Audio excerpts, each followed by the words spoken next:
us on WMLW tonight. And, of course, the Brewers coming off a win. Rockets trying to make it 3 straight victories. But the news of the day is Corey Hart. He slammed into the wall yesterday. Not hurt enough where he's going to have to go on the disabled list, but a pretty scary moment last night in the ballgame. Yeah, going after a foul ball, Corey Hart only knows one way. That's 100%. He goes into that wall. They're calling it a wrist injury. It's actually some part of the thumb. It's his left wrist, and that's an important part of that swing. So it's going to be interesting to see how long Corey's going to be out. Bad bruise, bad, jammed up pretty good. So hopefully I can play the next series. I'm not sure the next couple of days I'll be able to do a whole lot, but I mean it's still swollen right now, so I won't be able to tell for a while. But hopefully, only 3 games that maybe I missed, so we'll see what. It's one of those things that every day to day, and hopefully it feels better each day, and I can come out before we leave. Well, the good news is no structural damage, no break as well. But the guy who replaced him was Jim Edmonds, and at 40 years of age, he's kind of settling into a mid-season run here. Edmonds had a good road trip rocking last night, provided the big power. Yeah, one of the reasons why they picked up Edmonds, the veteran guy. Corey Hart's going to be out for a while, and he comes up with a big home run in the 7th inning. It was a tie game. Had a pitch up in the strike zone, knocked it out of there. So, Edmonds right now has been swinging the bat well. He got 4 hits in the game in Pittsburgh. Also had another game in Pittsburgh where he smoked the ball 4 times. Took an over, but a good guy to have in that lineup with a guy out with injury. Well, when we come back, we'll talk about some defense, including the catch of the year last night, Carlos Gomez. Pitching and defense was very good last night. Stay with us. We'll get into it when we come back.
Milwaukee Toyota dealers. By Oneida Casino. Get yourself in the game. Play slots, table games, and bingo at Oneida Casino. Fun is our game. And by the new Miller Lite Vortex bottle. Taste greatness. Just about ready for game time tonight. The Brewers and the Nats from Miller Park. Welcome back from Miller Park, everyone. And last night, the Brewers picking up the win. And Rock, the defense was outstanding to go along with that terrific bullpen work. Well, when you come back, being down early in the ball game, it's important to have that good defense, to have that good pitching, a good play by Narveson. Everybody getting involved in the defense. Ricky Weeks continues to really sparkle at second base, taking away extra bases from Nyjer Morgan. And one of the best plays that we've seen all year out in center field, out in the gap, Carlos Gomez. Terrific catch, maybe the best catch of the year for a Brewer outfielder. All right, let's see if the Brewers can keep it going here. Looking for back-to-back wins against the Nationals. Manny Parra on the mound tonight. He'll match up against J.D. Martin. lineups in the first pitch coming up next on WMLW.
Back jerseys to the 1990s. Back in their normal attire here tonight, and Jim Riggleman and his Nationals in town for game 2 of 3. The series will wrap up tomorrow. Riggleman will have his option picked up as the manager for next season. That was announced prior to this series. And here is his lineup, brought to you by Toyota. Christian Guzman, Roger Bernardina, and Ryan Zimmerman at the top of the order. Josh Willingham, Michael Morrison, Pudge Rodriguez in the middle, with Ian Desmond, Alberto Gonzalez making his first career start at first base, and J.D. Martin rounding out the lineup for Riggleman against left-hander Manny Parra. Now, the Alexis Scatter report on Manny. How about a short memory for Manny Parra? Had a rough outing his last time out of Atlanta. 5 1/3, 10 runs. No left-handers in the lineup for the Nationals. That's a good thing for Parra. He struggled against left-handed batters this year. And he's got to get to that split-fingered fastball. That's his best pitch. That's his strikeout pitch. So he has to command the fastball to get to it. Here's how the Brewers line up defensively behind Manny Parra tonight. It's Braun, Edmonds, and England in the outfield. The infield is McGee, Escobar, Weeks, and Fielder. And Jonathan Lucroy, the rookie catcher, behind the plate, catching Manny Parra, the Menards Brewers defense tonight. The Brewers come in 45-53, 8 games under 500, and at this moment, 9 games back of the St. Louis Cardinals. See the umpiring crew: Vic Carapazza, Jerry Meals, Mark Wegner, and Dale Scott. The crew chief, the third base umpire, Dale Scott, in case there is need for a replay on a boundary ball here tonight. Cloudy night at Milwaukee, but very calm and comfortable here inside Miller Park, as Parra deals strike one to Christian Guzman, and away we go tonight.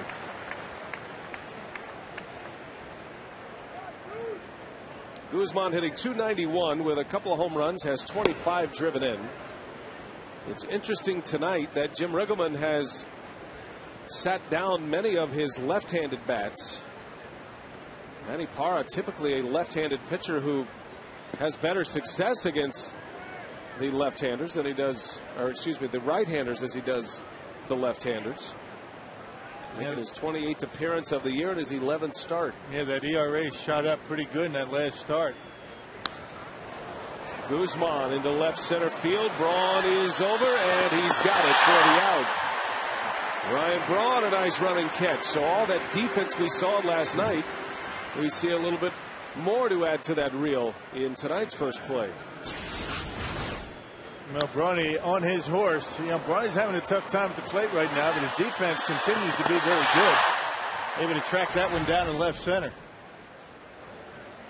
Now you talk about left-handers on the bench. Nyjer Morgan, their starting center fielder. Adam Dunn, big-time home run hitter. Both left-handers, both sitting it out. And Bernardina, the lone lefty in that lineup. That is a swinging strike. You see Nyjer Morgan. The Nationals lose a threat at the top of the order and a base stealer in Nyjer Morgan, one of the best base stealers in the league. But the lefties sit.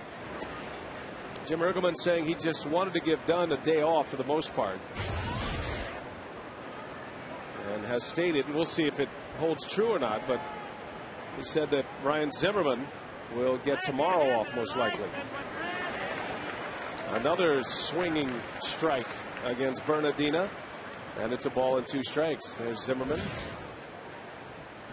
So tonight the Nationals have Alberto Gonzalez playing first base for the first time in his career. Doesn't even own a first baseman's glove. As Parra strikes out Roger Bernardina.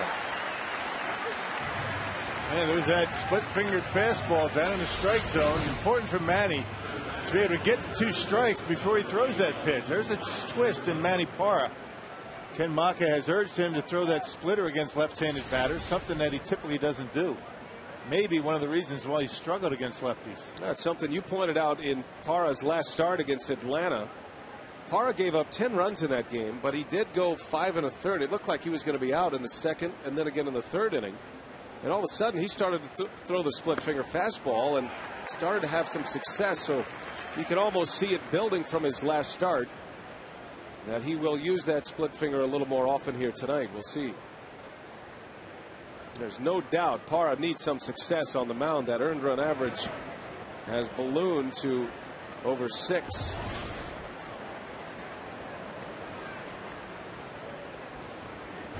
Parra's ERA as a starting pitcher is 6.35, and his overall earned run average at 5.52.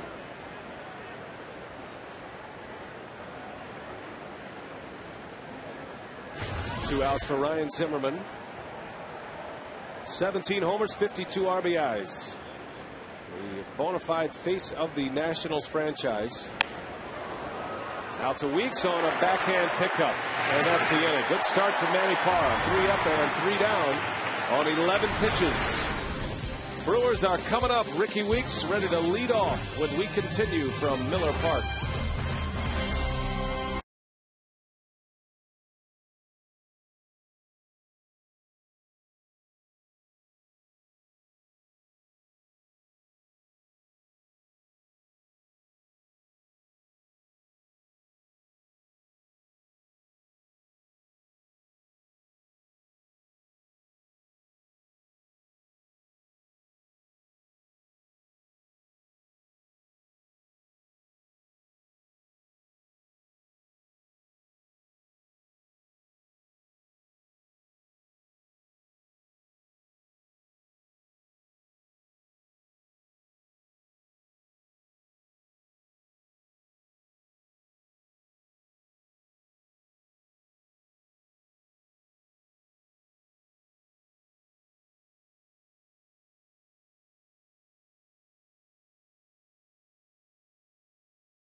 Martin, it's brought to you by Lexus. Uses a fastball and a cutter a lot. He uses this little 86 to 87 mile an hour cutter. Try to get it off the end of right-handers' bats and on the hands of left-handers. Mix in a curveball here and there as well. Pretty much nothing real overpowering. Just a guy you got to stay on and try not to let him get you off the end of the bat is basically what he's trying to do right-handed. Left-handed, he's just going to mix it up with his changeup, curveball, cutters on the hands, and fastballs away. So he's a kind of a guy, he doesn't walk anybody, throws a lot of strikes. Did you get all that, Rock? Right on it. Every day I get that up close and personal at the batting cage. And most importantly, as Dale mentioned, he does not walk hitters. He is a command specialist, and you figure the Brewers will be up there hacking here tonight. Martin is making just his 9th start, promoted to the big leagues in late May from AAA Syracuse, replacing Scott Olson in the starting rotation. 8 walks and 8 starts for Martin, and 3 of them came in his last start. So he is a strike thrower. He's a pitcher looking for a chance. That's what he is.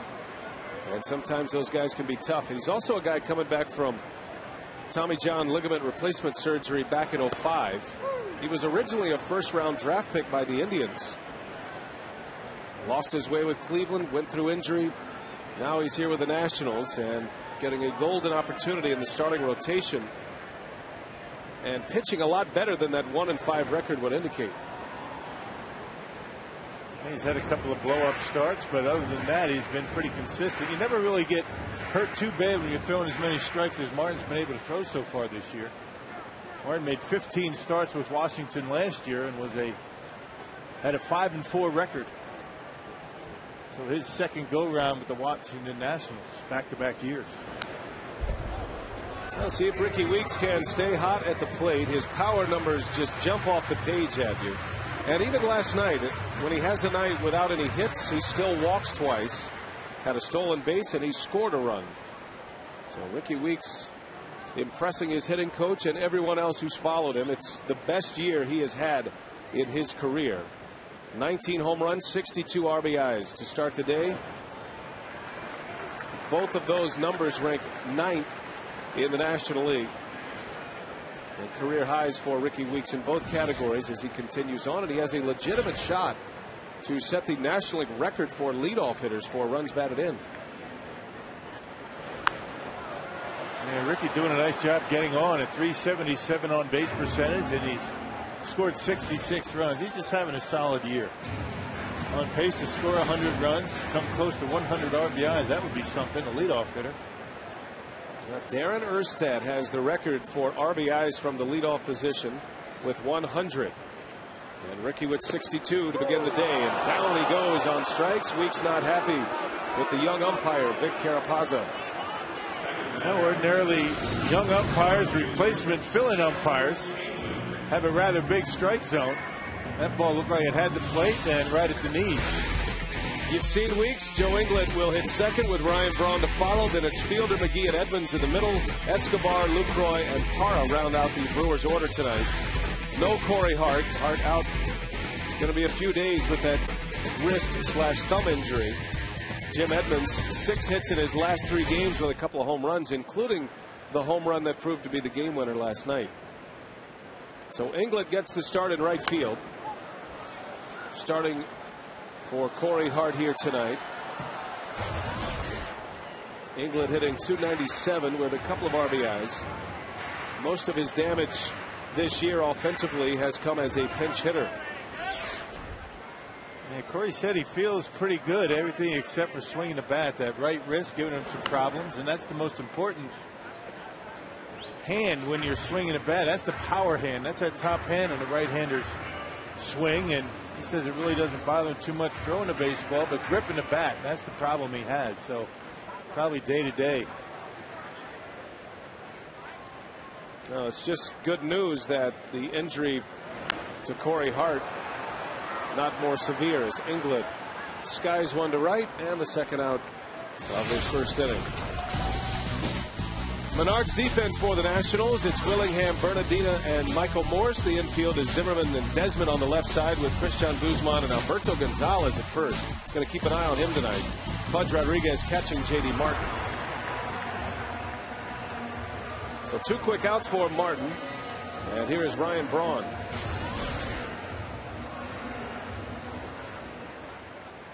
Braun at 282, 15 homers, 60 driven in. Across the board, the numbers not too bad. Certainly, when you compare them to the rest of the league, you would say those are above average numbers for sure, but not necessarily Ryan Braun type numbers, and he'd be the first to admit that. He's hoping for a big surge in the second half.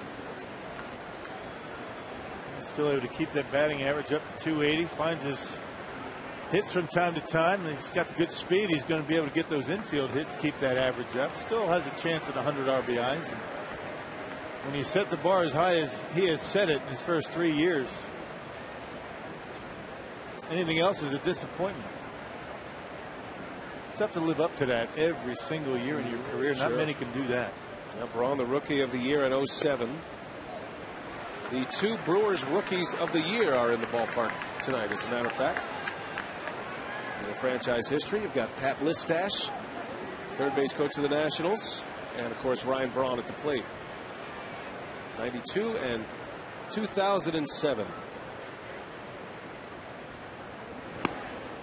We're going to visit with Pat Listash tomorrow. Make sure you tune in. Brewers Live pregame show on Fox Sports Wisconsin. We'll sit down with Pat Listash. This is the 40th anniversary season for the Brewers, and of course Listash a big part of Brewers history. Talking about Corey Hart, we had a chance to visit with him earlier today. He gave us a look at his hand, and you can see the swelling there. Actually popped the nail off of his thumb, so he's got the 2 wounds to heal from. It's good news that not only the x-rays came up negative, but the MRI that happened today did not show any structural damage as well. So Hart, after a few days, should be back in there. Braun sends one deep right center. Did he get enough? This is back and gone. Ryan Braun with an opposite field home run.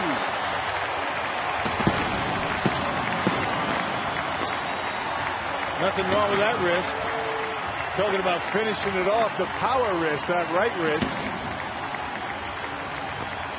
And Ryan Braun with an opposite field home run. That's good news to see Ryan going to the opposite field. Cut fastball that stayed right down the middle of the plate. Ryan didn't try and pull it.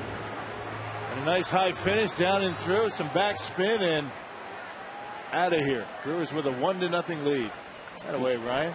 Good catch up there in the Tundra territory as well by a fan. So Braun goes deep. You don't see many right-handed hitters hit him up there. Braun has so much power. His 16th home run of the season, 1-0 Milwaukee here in the first inning. And now Fielder takes a strike. Brewers continue to hit the home runs. They have been on a rampage lately, hitting the homers. Now, last night it was Jim Edmonds who had the deciding home run, the 2-run home run that gave the Brewers the lead for good. Pulling away in the pack in the National League. 125 homers now for the Brewers. Starting to separate themselves from everybody else. Cincinnati with 116. It's game number 99 of the year. Yeah. So averaging more than a home run per game. And a long way to go here tonight.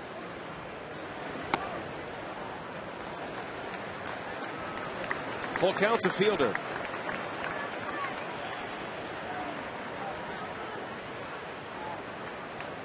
The Brewers with 13 consecutive games with a home run, as Fielder is called out on strikes. So Prince left standing at the plate. 2 strikeouts for J.D. Martin, but not before Ryan Braun connects a solo home run, and the Brewers have the early lead tonight.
He belts his 16th home run of the season, and it's 1-0 Milwaukee as we head to the second.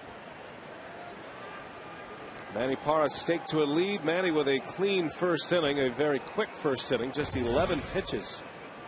And a 3-up, 3-down frame with a strikeout. He faces Josh Willingham to start it. Willingham's name has surfaced in the trade cycle as well. Both of these clubs, the Brewers and the Nationals, with a ton of scouts in the ballpark tonight, checking out potential trades with contenders as Willingham bounces one to Escobar. One away here in the second inning. Players will tell you it's just part of the game, but it has to, on some level, become a little bit unnerving to see your name surfacing in different kind of trade reports. It's always good to be wanted, though. Here comes Michael Morse. Last night, he was the offensive star for the Nationals. 2 home runs in last night's game, his first career multi-homer game. Morse had a 3-run homer in the second, a solo shot in the fourth. Drove in 4 runs, and then he got taken out of the game on a double switch. Yeah, and Nigel Morgan got taken out, making it a little bit easier late in the ball game. But I'll tell you, Chris Narveson, you take away those 2 home runs, which you can't. That's 4 runs right there. But he settled in nicely and was able to eat up 6 innings. It's kind of the way his season's gone. He gives up runs early and then settles down. Well, it was certainly impressive to watch the bullpen once again. Narveson did not get the win, was taken off the hook for the loss as the Brewers, their biggest comeback win of the season last night, down 4 runs, coming back to win it 7-5. Cameron Lowe was impressive.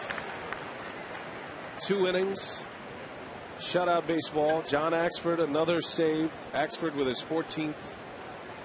Ken Maka has gone to some young pitchers, and he has cashed in on all that talent coming up from Nashville this year. Guys like Lowe and John Axford and Zach Braddock.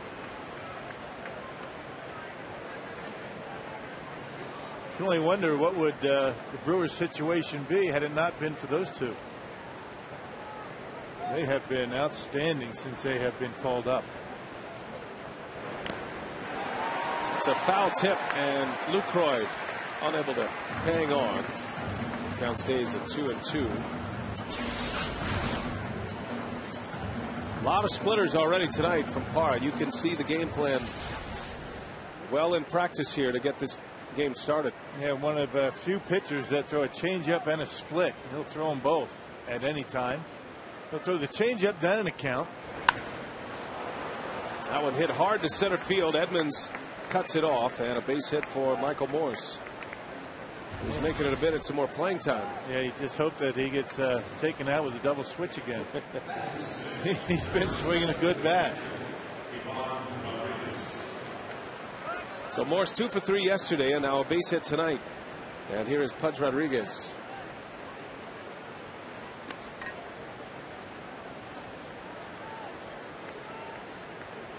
You talk all you want about the splitter, the changeup for Manny Parra. It all comes down to Manny being able to locate his fastball. He's able to throw that on the corners, keep it down.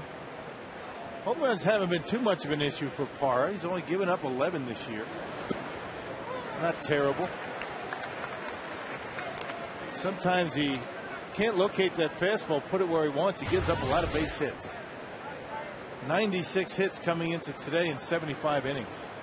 That's before tonight's start. That's a lot of hits. And a lot of base runners per inning as well for Manny Parra.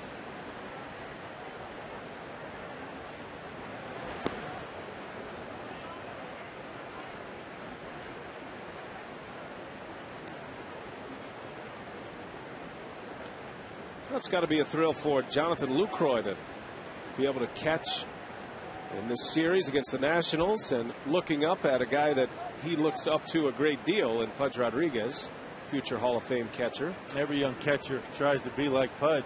Nobody better.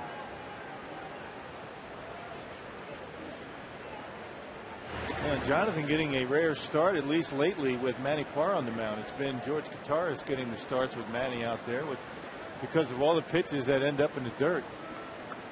So it's going to be important for Jonathan to concentrate, keep that ball in front of him, particularly that splitter.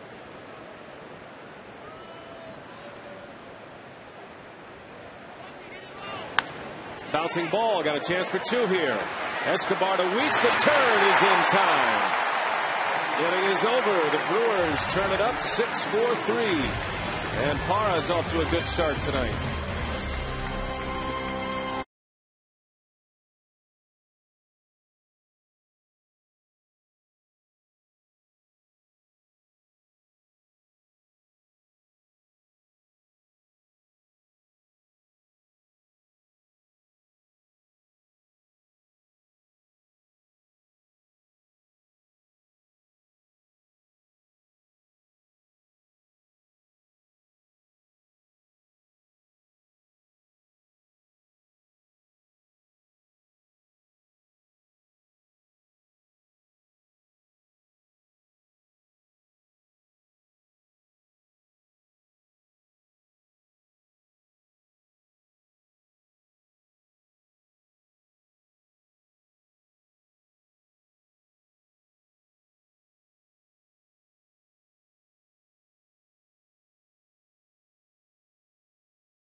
Money on all your home improvement needs at Menards.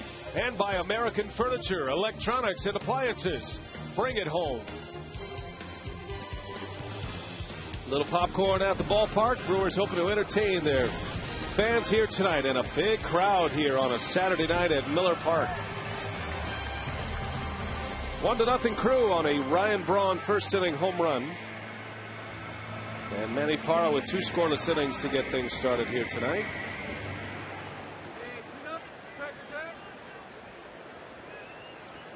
Casey McGee will lead off for Milwaukee. McGee, Edmonds, and Escobar against J.D. Martin.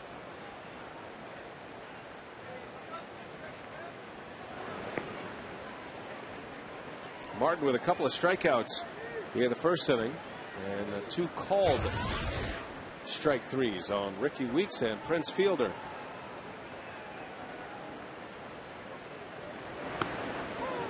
Emphatic strike call from Vic Carapazza. I like the way this guy calls strikes. You know, he's kind of into it back there. Easy for a broadcaster, right? He barks it out loud, Vic Carapazza.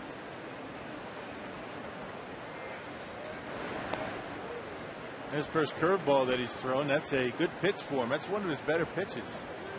You talk to the folks around this Nationals club, when you talk about Martin, they first bring up that curveball. It's a good pitch. 27 years of age from Ridgecrest, California. Yeah, a good cut by McGee.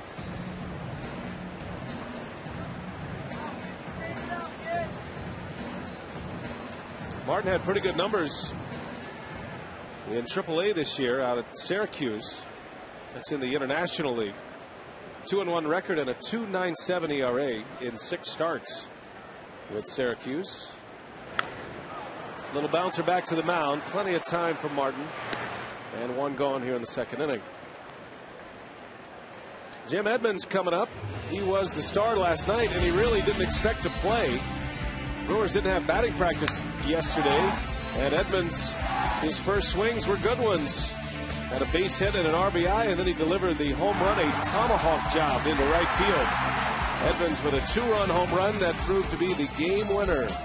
And a 7-5 Milwaukee win as Edmonds went deep in the 7th inning. His 6th home run and 18 runs batted in. Swinging the bat right now as well as he has all year. Last 2 games in Pittsburgh, he smoked the baseball. Good to have a guy like Edmonds coming off your bench in case of an injury. You can throw him out there maybe 3-4 days in a row and get some good at bats. Guy's a veteran. Been there, done that. It's good to have guys on the bench like that. So Edmonds talking about the game last night and how strange this game can be. The Brewers, when they returned from Pittsburgh, had to fly to Chicago, and you've heard the stories, the bus ride from Chicago back to Milwaukee. It was about a 4 a.m. arrival at everybody's house or apartment. So Edmonds comes out. There was no batting practice, no infield practice. Edmonds figuring, well, if he gets in the game, it'll be late in the game.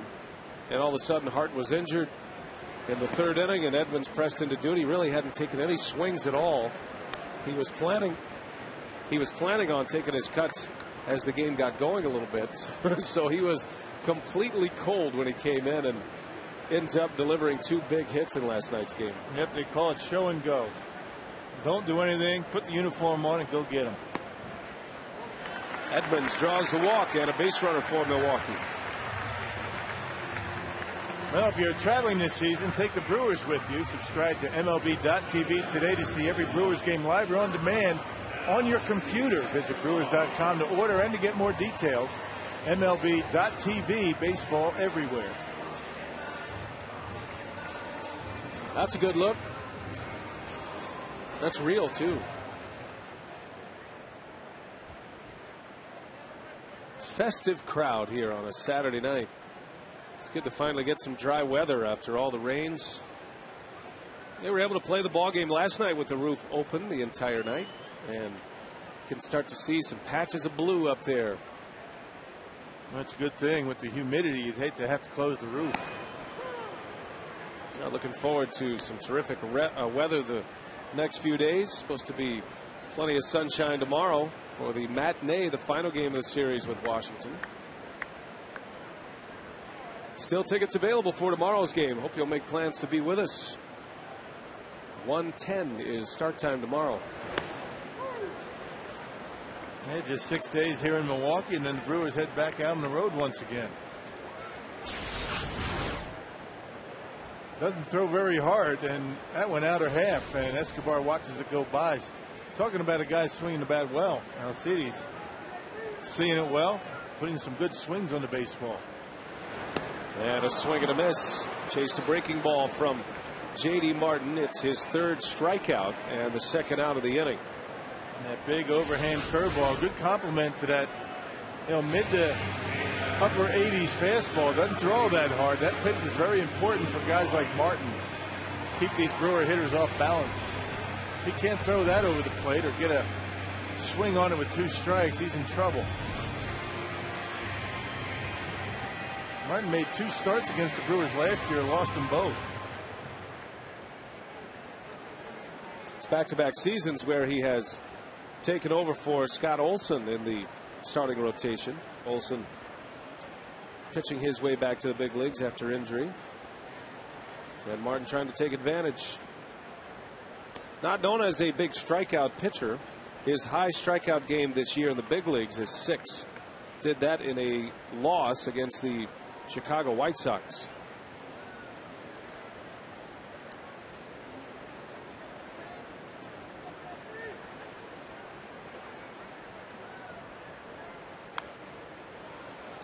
Lucroy fouls it away. A ball and a strike on the young catcher. Jonathan hitting .278 with a couple of home runs and 7 driven in. And what do you make of the flip-flop in tonight's order with Lucroy and Escobar at the 7 and 8 spot? Well, it just shows you that Escobar, swinging the bat well. Take the pressure off Lucroy just a little bit. Lucroy was hitting, 6 there for a few games, swinging it well. So I think that the Brewers ultimately would like to see Escobar in that number 2 hole. We'll see how long that takes. Well, not a good sign here for the Nationals. Jim Riggleman is on his way to the mound. J.D. Martin appears to be injured, and I'm not sure exactly what happened. We'll have to take a look at the replay, see if we can pick something up. Steve McCaddy, the pitching coach.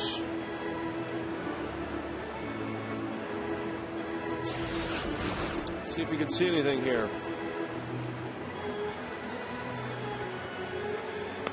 He goes down. No telling what the issue is. They're going to give him a couple of pitches to see how it's feeling. Doesn't look very comfortable on him, does it? Got a little bit of a hop, maybe groin area. Hard to speculate what the area is that's giving him some trouble, but apparently he has satisfied the powers to be. Well, maybe not. Fidgeting with his right leg, a couple of pitches, and Steve McCatty is making sure that he's okay and he's going to stay. So tough to tell. We'll have to find out later. But for the meantime, he is going to stay in there. Haskins actually brought a pitcher up today to bolster that bullpen because they didn't figure how long Martin was going to be able to go today. I think second inning a bit early. Yeah, the Nationals brought Colin Ballister to the big leagues. Luis Adelano went on the disabled list. He was supposed to start tomorrow. It's going to be Ross Detweiler tomorrow. Well, on the next pitch, Jonathan Lucroy delivers with a base hit. So the Brewers with 2 on and 2 out, and if nothing else, it clears the pitcher's spot in the order. Johnny with a nice swing, a pitch out away from him, and able to dump it into center field. I think Jonathan's done pretty well since he's been called up. A contact hitter, hasn't shown a whole lot of power, but he's handled himself pretty well behind home plate. I think the Brewers very happy with the way he is going so far. So it gives Parra a chance to drive in a run. Last night, Chris Narveson had an RBI single from that 9th spot in the batting order. That was in the 5th inning, and that kind of got things moving a little bit offensively for the Brewers. Narveson made a 5-1 game, a 5-2 game. And the Brewers ripping off a couple of runs in 3 consecutive innings for the comeback win last night.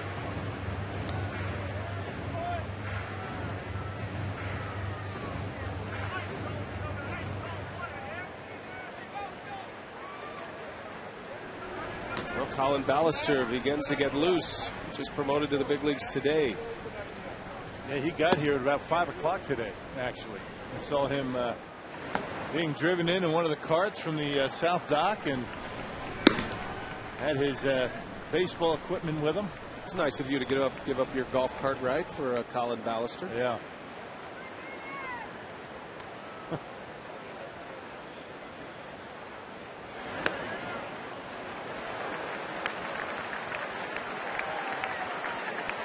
Hitters count for Parra.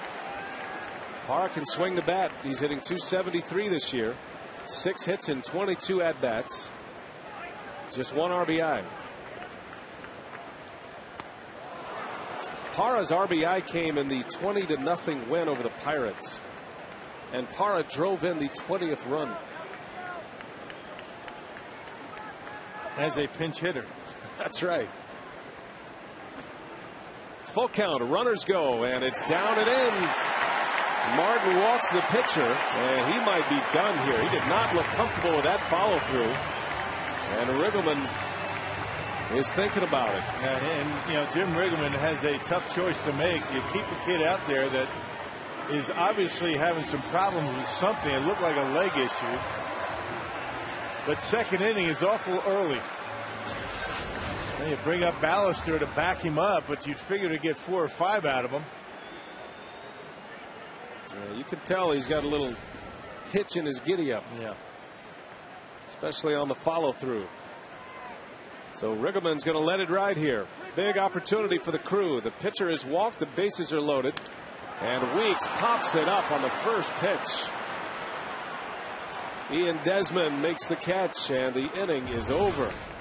The Brewers strand, the bases loaded. 1-0 Crew as we head to the 3rd.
We head to the top of the third. A great weekend here, and it's Robin Yount bobblehead tomorrow. That looks just like Robin. Yeah, come out. You get one of the Robin Yount bobbleheads. That's compliments of Time Warner Cable incident. All right, so we're looking forward to the Robin Yount bobblehead day tomorrow. It's the final game of the series. And so far, Manny Parra has gone through the first 2 innings and has started to use that split-finger fastball a little bit. Yeah, that's something that Ken Maka had said, and he said after his last start against Atlanta that he would like to see him do more of, particularly against left-handed batters, but there aren't too many lefties in this Nationals lineup tonight. So the all-fan giveaway tomorrow, final game of the series against the Nationals. And on the mound for the Brewers tomorrow will be Dave Bush. He'll match up against Ross Detweiler. A Ryan Braun homer is the difference in this game. 1-0 Milwaukee. And Parra will face the bottom of the Nationals order. Ian Desmond, the shortstop, will lead off. Then Gonzalez, followed by J.D. Martin.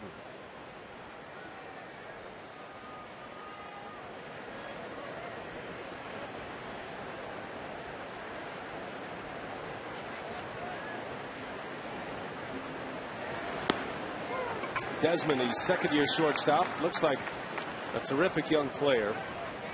Very fast. He's got a lot of range, a great arm. The Nationals feel about Desmond like the Brewers approach Alcides Escobar, a guy who is learning on the job. You're going to live with some of the mistakes, but 2 shortstops in the series with, as those scouts say, tremendous upside. Yep, 22 errors for Ian Desmond. Escobar with 14 this year. So Escobar doing a nice job. Desmond, both of these guys pretty similar. They can make that tremendous play, but sometimes they lose that focus and let one, a 2-hopper roll right up their glove. But that's what happens until you, settle in. You get to understand what it takes to get through an entire big league season. It's all about focus and the mental part of the game. Lucroy's been getting worn out last few days. Man. In the worst possible ways. Back-to-back days. Back-to-back games, that same spot. Ah, boy. 2-2 to Desmond. Got him. Desmond strikes out. Good block back there by Lucroy. And the first out of this third inning. That's strikeout number 2 for Manny Parra. It's surprising that Jonathan can even move after getting hit a couple of times in back-to-back days where he has been hit, but really didn't get down on that splitter. He just picked it. They tell Lucroy before the game, good news, Jonathan, you're in the lineup. More good news, Manny Parra is going to be more effective tonight because he's going to throw more split fingers. Yeah, but so be ready. So you give you a sign, you get down to block the pitch as soon as, even before he gets rid of it. Right. Parra always has a ton of wild pitches. But you know what? That's what you want. I mean, you want that splitter down in the third. You don't want to leave it up in the zone. Another one got a piece of Lucroy. Right in the chest. He is going to have a long night behind the plate, and if he does his job, it could be a successful night for Manny Parra, especially if he has the confidence to throw it with 2 strikes. Which he does, and there's a pop-up. Edmonds coming in, he plays shallow, and he makes a catch, makes it easy on Escobar. Yeah, look where he is. Look where Edmonds is. I mean, he plays very shallow, even more shallow with Gonzalez at the plate. And he's just standing there waiting for that ball in short center field. That's normally a shortstop's play. Much easier for the center fielder, though. Music to an infielder's ears to hear Jim Edmonds say, I've got it.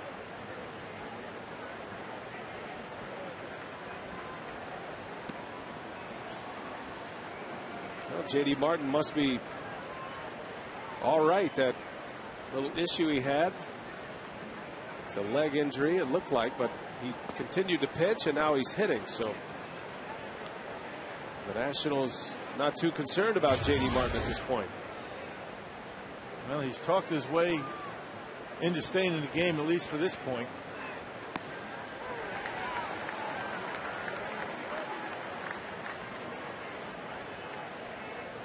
Martin has 2 hits this year. He's 2 for 11. as you can tell by his swing. He's a guy who is athletic enough to be a threat at the plate for a pitcher. And big enough, you make a mistake, you might hit one out of here. You might get lucky. Right down the chute. Parra, 93-mile-an-hour fastball. Boy, he looks good tonight. He's faced the minimum. And we head to the bottom of the third. Ryan Braun will hit when we continue. It's 1-0 Brewers.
To the home third.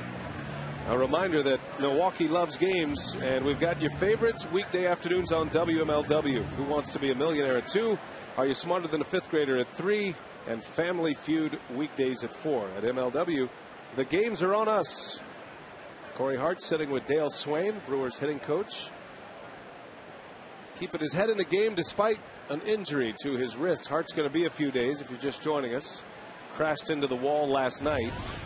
And he is not hurt enough to go on the disabled list. And he's going to miss a few as Englert goes down the line. That's going to go to the wall. Joe Englert on his way to second, thinking about third. Here he comes. The throw is a wild one from the outfield, and Englert is in there with a triple. His fourth triple of the year. Well, just out of the reach of Gonzalez at first base. You wonder if Adam Dunn's out there, if he doesn't catch that one as big as Dunn is, but good job by Englert.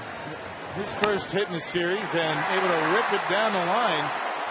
By the time Mike Morse gets to it, Joe Englert all the way around and gets in with a leadoff triple. 4 triples for Joe. How about that? Well, 3 of his triples, the first 3 were as a pinch hitter. So his first triple as a member of the starting lineup, and he rewards his manager right away. A 3-bagger to get it started here in the third inning, and now Braun with a chance to drive in another run. Braun homered in the first, belted his 16th of the year, and it was an impressive shot to right center.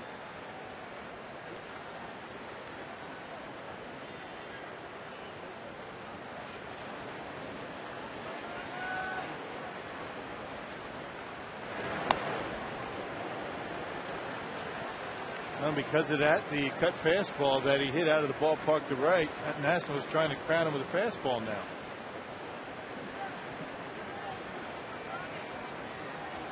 Martin has given up 3 hits.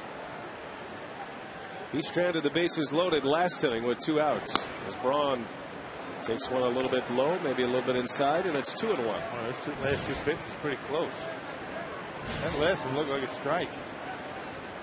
Pudge Rodriguez having a conversation with Vic Carapazza, home plate umpire. It's probably going a little bit. I've been here 20 years, and it's been a strike for 20 years. I know you're new here, but, just play along with me here.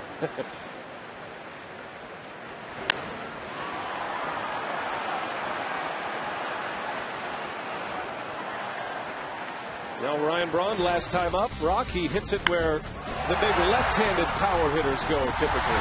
Yep, just missing Thunder territory out there in right center.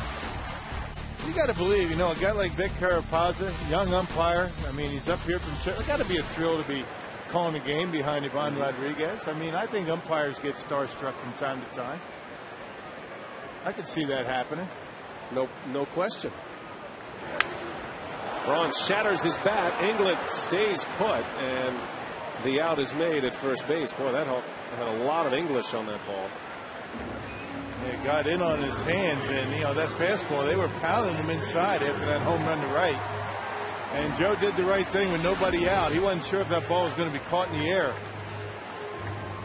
So if you don't get a good break right away, you stay at third base. You can see Ryan peeking to see if Joe took off, but he didn't. If you don't go right away, stay put.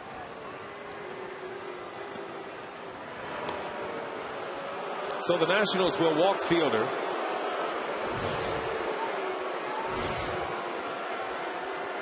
Jim Riggleman, one thing for sure, and his reputation as a manager, is that he is as by the book as any manager, and any opportunity to walk the premier power bat in the lineup, and he'll take it. And you set up the double play. You got Casey McGee coming up. And the Nationals have issued the most intentional walks of any team in the National League. That was a 37.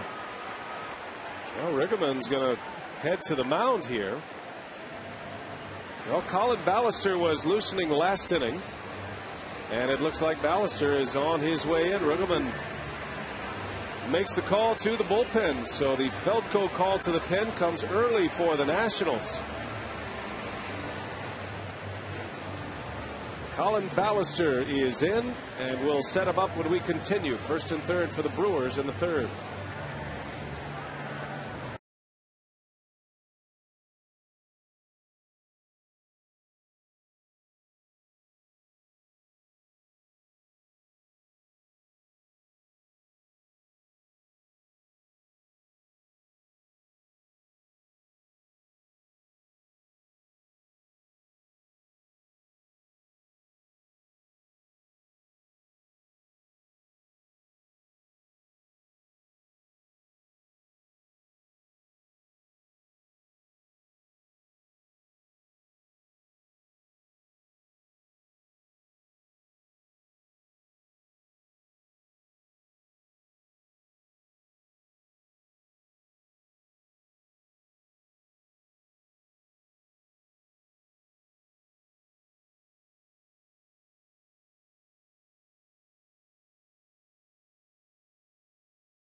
Tonight, and it has to be something with the health of J.D. Martin.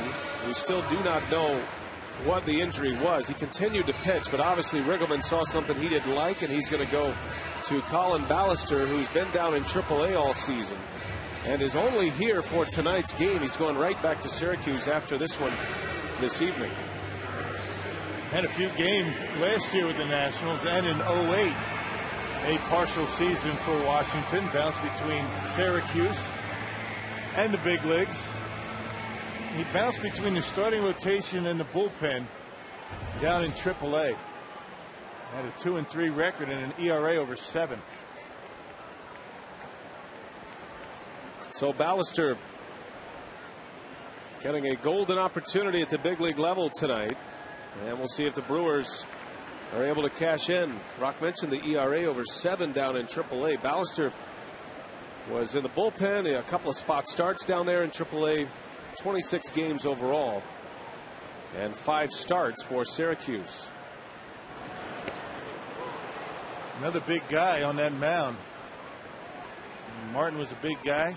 Ballister fairly tall and slender. There's a good breaking pitch to Casey McGee.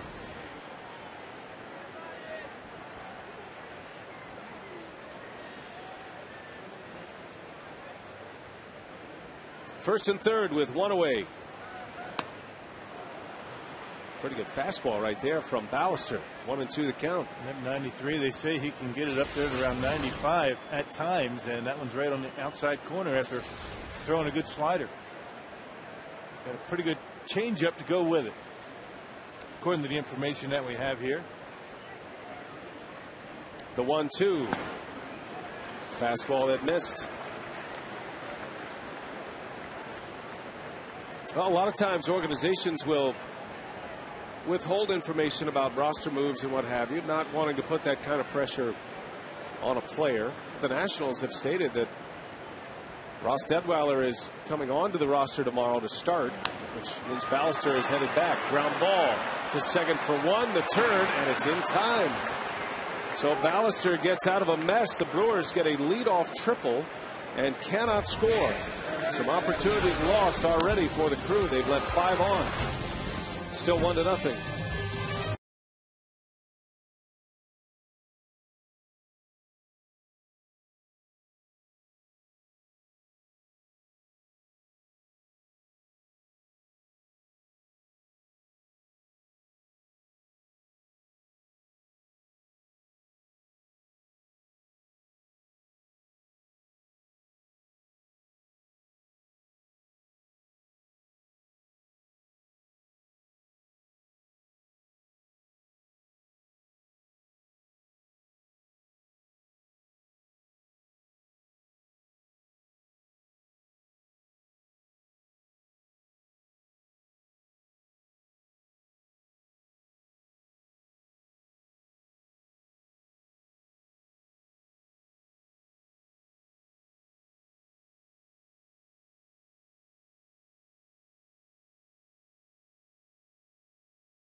In the Nationals, Manny Parra is off to a great start. 3 strikeouts. He's given up just 1 hit, and he has faced the minimum through the first 3 innings. Meanwhile, Ryan Braun, a solo homer in the first, putting the Brewers on the board.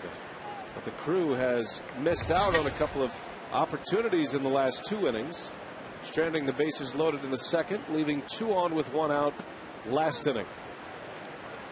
Manny Parra back to the top of the order against Christian Guzman. He'll be followed by Roger Bernardina, then Ryan Zimmerman. The National starter is out, J.D. Martin. Colin Ballister is in from the bullpen, as Guzman skies 1 out to Weeks. And 1 out here in the 4th inning for the Nationals. Hey, the Brewers are competing with other major league clubs for a $200,000 Pepsi Refresh grant, and would use those dollars to build Milwaukee's first Miracle League baseball field for children with disabilities. They can only make it happen with your vote. Go to MLB.com/Pepsi Refresh and vote for the Brewers Project, or text Brewers to 76462. Roger Bernardina.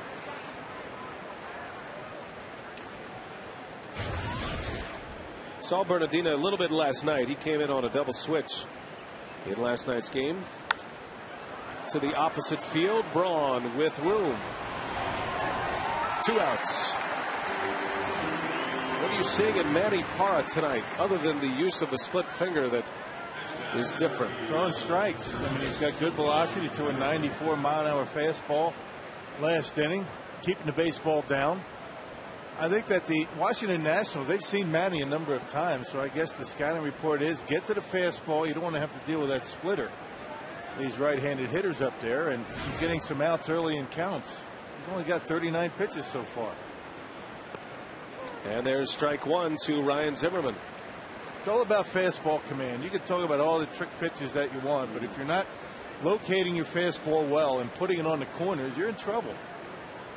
Doesn't matter if you have a great curveball, split-fingered fastball, it all comes down to that fastball.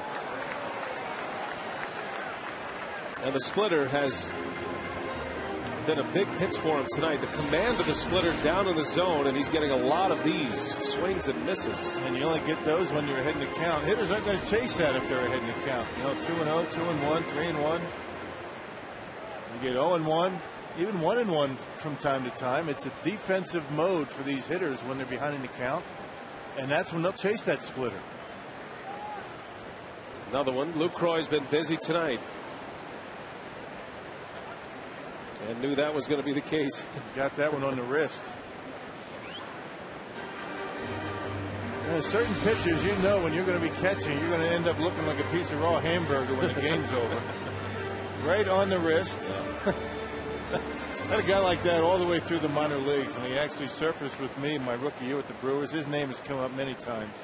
Jaime Kokenauer. Jaime Kokenauer, yeah. I caught him A-ball all the way through AAA and into the big leagues, and every time he pitched, I was beat up. Escobar fires, and it is just in time to get Zimmerman. Inning is over. Parra is sharp. Edmonds will lead off, and it's 1-0 Brewers.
It came in the first, and a big crowd tonight here at Miller Park.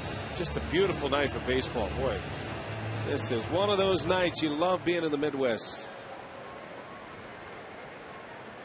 Subway Trivia, who holds the National League record for most runs batted in by a leadoff hitter. We gave you the Major League record, which was Darren Erstad of the Angels. He drove in 100 runs. So we're looking for the National League record. It's something that Ricky Weeks is certainly keeping his eye on. Or at least we're keeping our eye on it for him. I don't think Ricky pays too much attention to it at all, as a matter of fact. You ask him, he'll just look at you like, I don't know. How's that going to help me have a good day today? So far tonight, Weeks is 0 for 2. Going for a little energy here. RBIs by a leadoff hitter. That's a good one. Jose Reyes had a good year one year. Yep, Jose Reyes would be a good guess. How about going way back? Bobby Bonds, big power hitting leadoff hitter. Giants, Yankees. Of course, that wouldn't count Yankees, right? We're talking nationally. Nationally. Edmonds sends one high and deep to left center. And there she goes. Jim Edmonds does it again. His second home run in as many nights. And Edmonds gives the Brewers a 2-0 lead in the fourth inning.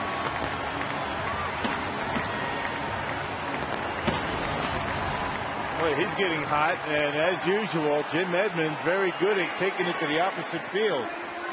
A lot of his power comes left center. He knows it.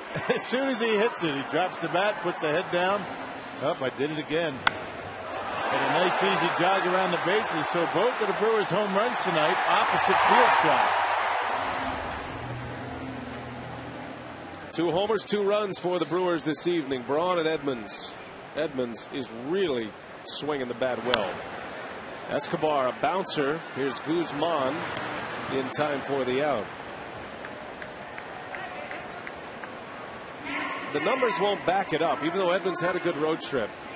You look at the game log and you'll see a big 0 for 4 on his line in Pittsburgh back on Thursday. But having watched those at-bats and having seen the result, line drives every time up. And then what he did last night with 2 hits, including the home run, Edmonds is in the best groove of the year right now at the plate. Yeah, again, he's seeing the ball well, staying back nicely, and nice quick short stroke to the baseball. Well, the Brewers are glad to see it. They're going to need him for a couple of days here. Corey Hart is going to be out at least one more day, probably a couple, you would imagine. Might see Corey Hart return in the Cincinnati series. That's just speculation, but just looking at his thumb and wrist today with all the swelling, you figure Hart's going to be down a while. And as long as Edmonds keeps raking, he's going to stay in there. Lucroy with 1 out. Well, you just don't know how long it's going to be. I mean, you know, he could come to the ballpark tomorrow feeling a lot better. If he comes to the ballpark feeling worse, they could make a decision maybe a couple days down the road, put him on the DL, retroactive, that disabled list. And you're really not out any time.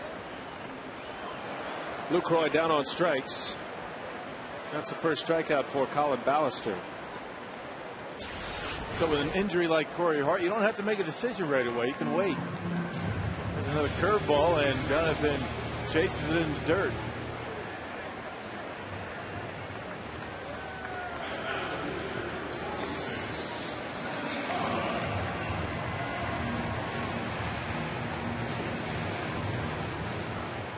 Two outs for Manny Parra.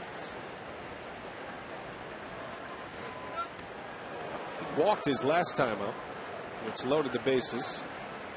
Brewers have stranded 4 here tonight.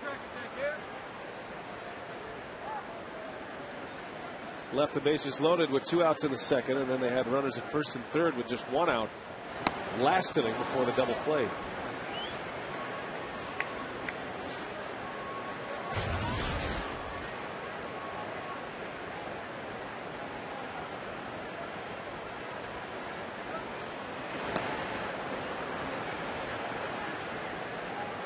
Fastball might be the best bet against Parra at this point, as he waves late.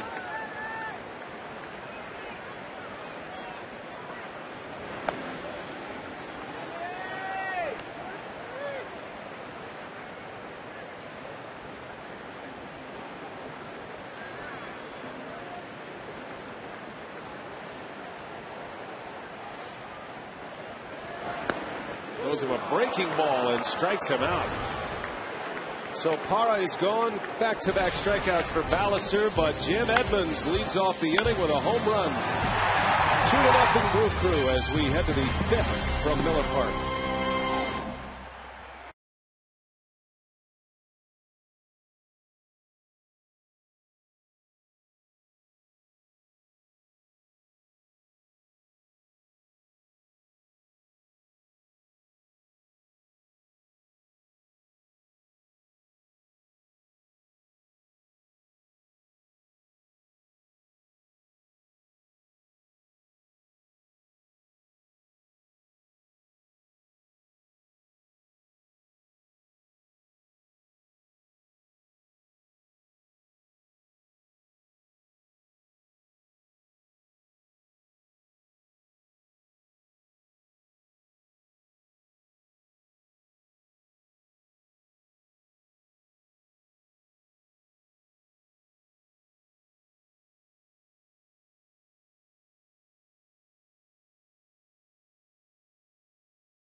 2-0 Brewers.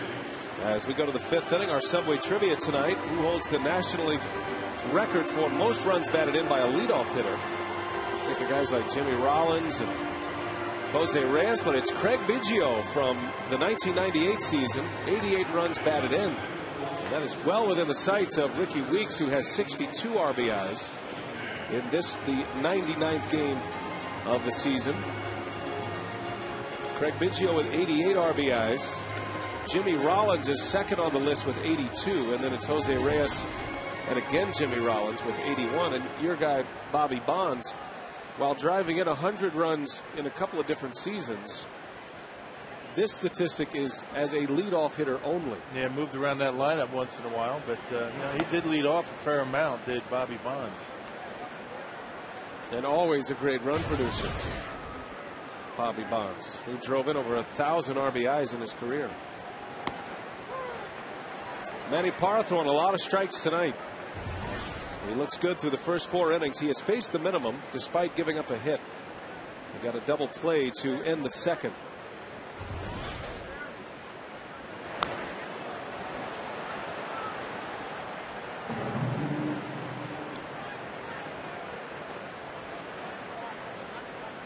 Parra has 3 strikeouts. The only hit was a Mike Morse single. 1-2 to Josh Willingham. Able to lay off. Again, Lucroy back into the dirt to block one.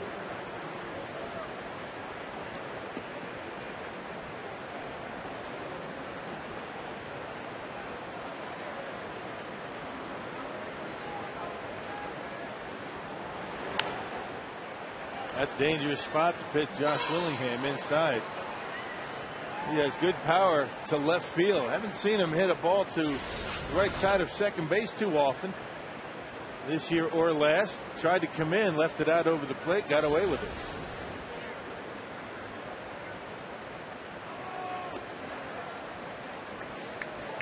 Parra began the year in the bullpen for the Brewers. Pitched his way into the starting rotation. He has still a modified windup here, which is kind of a hybrid between a reliever and a starter, with men on and without, as Parra walks Josh Willingham. Willingham is among league leaders in walks. And very patient at the plate. Register your child to be the Valvoline Instant Oil Change Junior Announcer by picking up an entry form at participating Valvoline Instant Oil Change locations. Call 414-902-4000 for details. So Willingham walks. That's the first walk given up by Manny Parra. And here comes Michael Morse.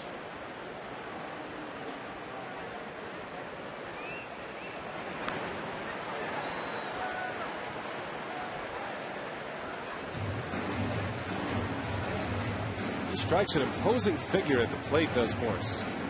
You can understand the comparisons between he and Corey Hart. And then you look at the numbers, and it's even more intimidating. A .346 batting average and 78 at bats. Good eye at the plate. On base percentage around 400. Wow. That didn't miss by much. 1 ball, 1 strike. Well, Jonathan Lucroy having the same conversation with the home plate umpire that Ivan Rodriguez had. He doesn't like that inside corner. Ball and a strike on Morse. That skips away, but Willingham stays put. Might have caught a piece of the umpire's shin guard. And Mike Morse, 6'5", 230. Was drafted as a shortstop. White Sox drafted him in the 3rd round back in 2000. Morse was sent to the Mariners, and then the Mariners sent him to the Nationals. 15 games in AAA earlier this year. Had a calf strain during the spring, and as the season began, was on the disabled list, and he came back, went down to Syracuse, and now in the big leagues. Only has 78 at-bats this year at the major league level. Bouncing ball. Weeks lays out. Can't get it. Morse with a base hit. So he hits it hard, and has the only 2 hits for the Nationals tonight. 2 on with nobody out to start this 5th inning. Doesn't miss fastballs, does he? Now, fastball, 2-1 pitch. It was down in the zone, beat it into the ground, but hit it hard. And back through the middle into center field. He's got a nice short stroke. Reminds you a little bit of Corey Hart. Reminds me more of Richie Sexson than Corey Hart. Long arms, a good low ball hitter. Well, he's having a good series. Morse with 4 hits in this series in 5 trips to the plate. So Parra's in trouble. 2 on, nobody out. 2-0 Brewers. And here is Pudge Rodriguez.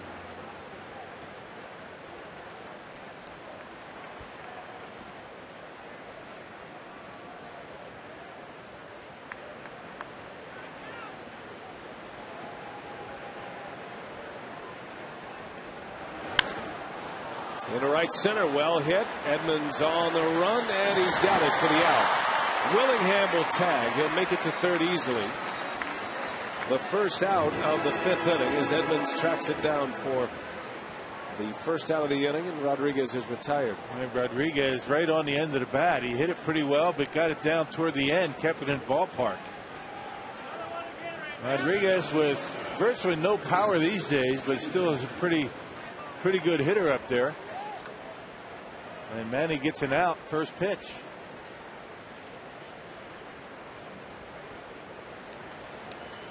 First and third, 1 away. Bullpen activity for the Nationals. Miguel Bautista. Brewers looking for a ground ball double play. Desmond has good speed. He'd have to hit it right at an infielder with something on it to turn it on this guy. No, hitting the baseball has been an issue for him in this series. He struck out 4 times. 3 last night.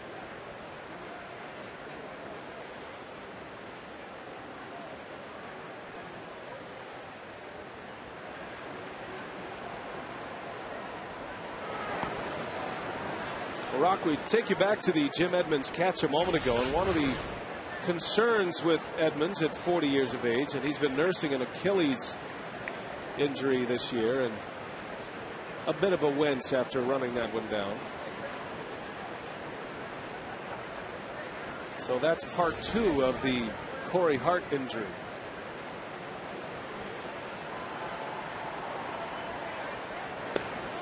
That one missed. I think Edmonds gives you a lot of Earl Campbell. I think you're right. You know, I mean, he makes the catch, he gets there, but he kind of lets you know, or gives you the impression that he can't do it again. Don't make me do that again, but you know he's going to be able to go back and make that catch again. Right. No, that's a good call.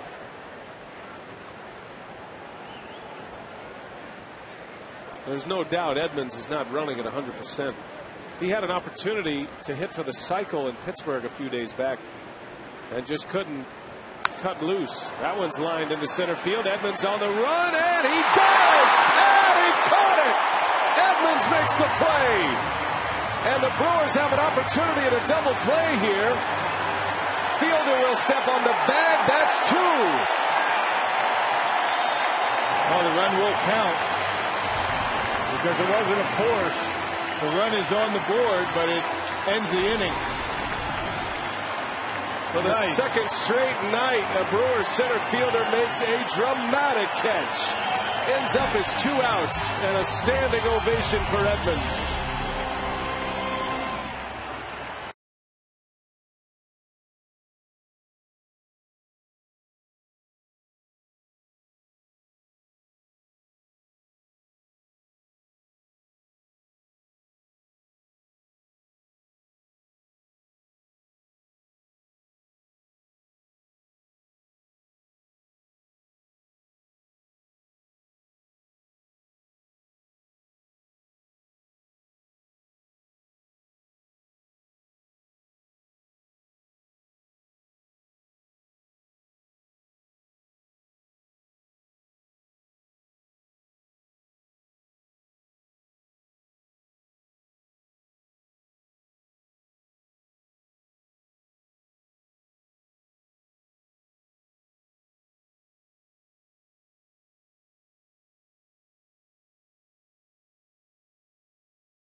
Jim Edmonds, and it turns into a double play. Apparently, the run was not put on the board. Now, I thought unless it was a force out, and this is the way I've been going about it, all of my years up here in the booth, it wasn't a force out. If the run scores before the third out is made, then the run should score, but the run is not on the board. Well, that's a new one on me. They are discussing it in the press box, the official score tonight, Tim O'Driscoll, and as soon as the official rule comes down, we'll certainly pass it along. As of right now, the scoreboard says 2-0. The umpires conferred as well between innings. I guess it doesn't count. That's a new one on me. The put out, you could just hear it. Right. You could read his lips. 8-4-3 is the put out on the double play. Well, the official scorer cannot put the run on the board. Right. That's the responsibility of the umpire. Tim O'Driscoll, and we could talk about that all day. I got to talk to Timmy about that one.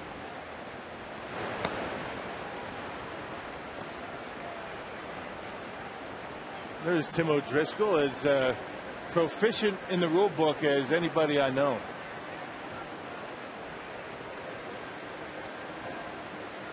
Ricky Weeks, and he chases that breaking ball. So 2-2 is the count. Ballister back on the mound. Some kind of play by Jim Edmonds, and now we've seen in back-to-back nights just highlight reel plays, maybe the best of the year turned in. Didn't I tell you about the Earl Campbell effect? That was a good call. A very good call.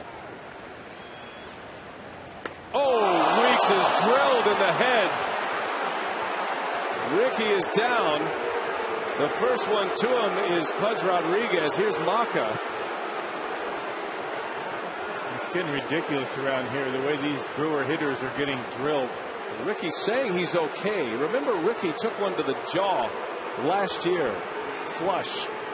It's one thing to pitch inside. It's another thing to not know how to pitch inside, have absolutely no clue where your pitches are going. You're drilling guys in the head.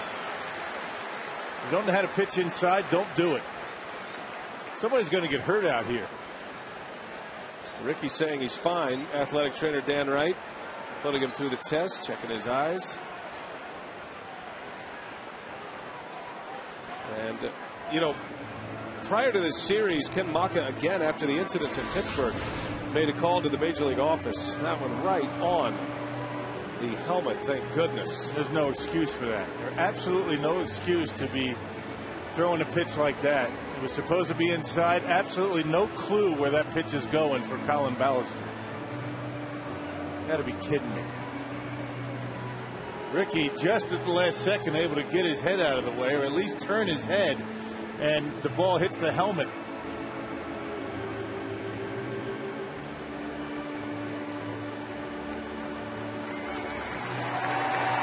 Scary stuff right there. Ricky's going to stay.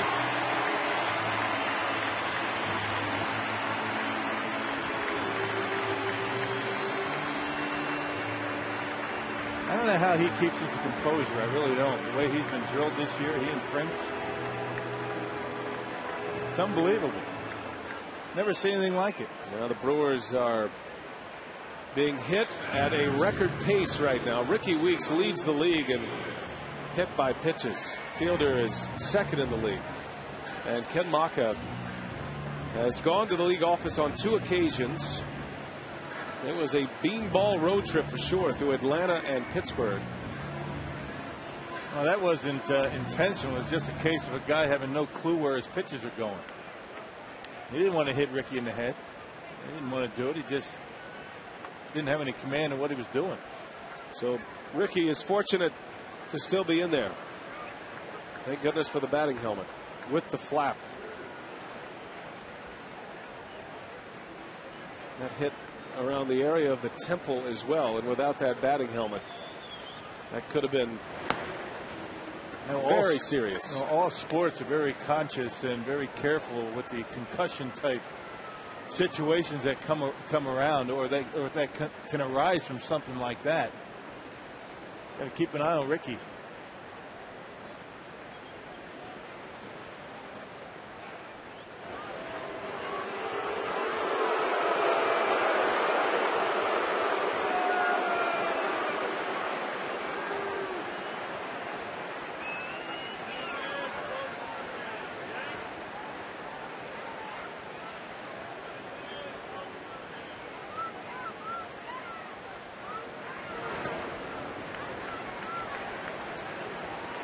Well, Ballister up from AAA. He is behind 2-0 on Inglet. Inglet tripled his last time up.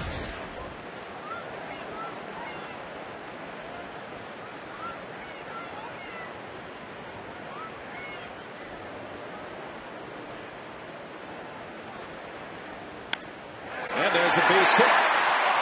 Ricky Weeks will stop at second. Joe Inglet has 2 hits tonight, filling in for Corey Hart.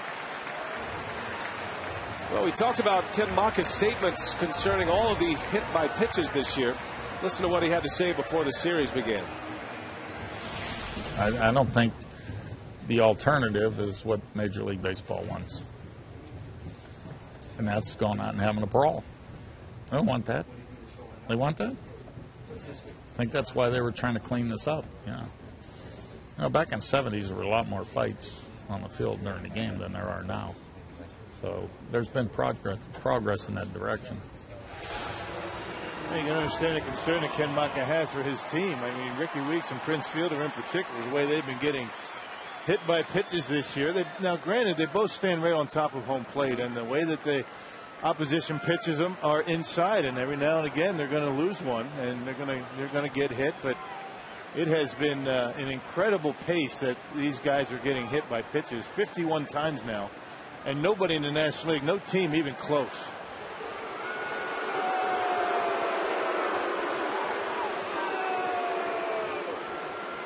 Doug Slayton in the Nationals bullpen. And next closest are these Nationals, actually, with 37. How about that? Nearly 20 fewer hit by pitches than the Brewers at this point. Yeah, 51 to 37. I mean, that's a pretty big gap.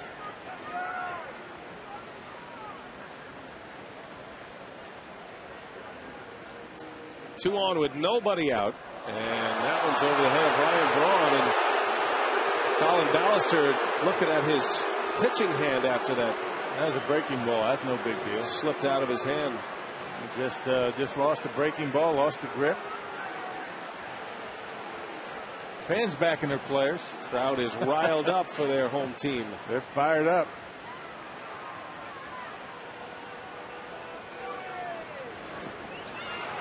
And now you see Ballister doesn't want any part of that inside corner. And so the Brewers need to take advantage of that. A little bit gun shy coming in for fear of losing another one. And Steve McCatty is on his way out. And no pitcher wants to hit anybody in the head. I mean, I'm not saying that Ballister, did that on purpose to Ricky, and that shakes a pitcher up as much as it shakes up the hitter when they get hit in the head. I mean, fundamentally you don't want to do that. Didn't try to do that. Just lost the grip on it. And now, because of that, he's not willing, or not the same coming inside. Just got to put it out of your head and pitch your game. But make sure you don't hit anybody.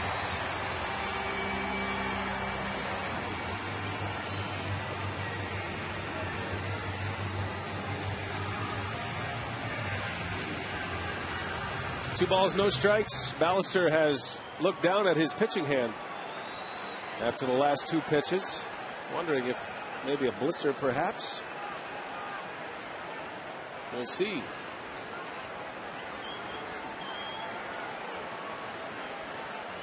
Big spot. The Brewers trying to take advantage. They lead 2-0. And that one misses outside. 3 balls and no strikes with Fielder on deck.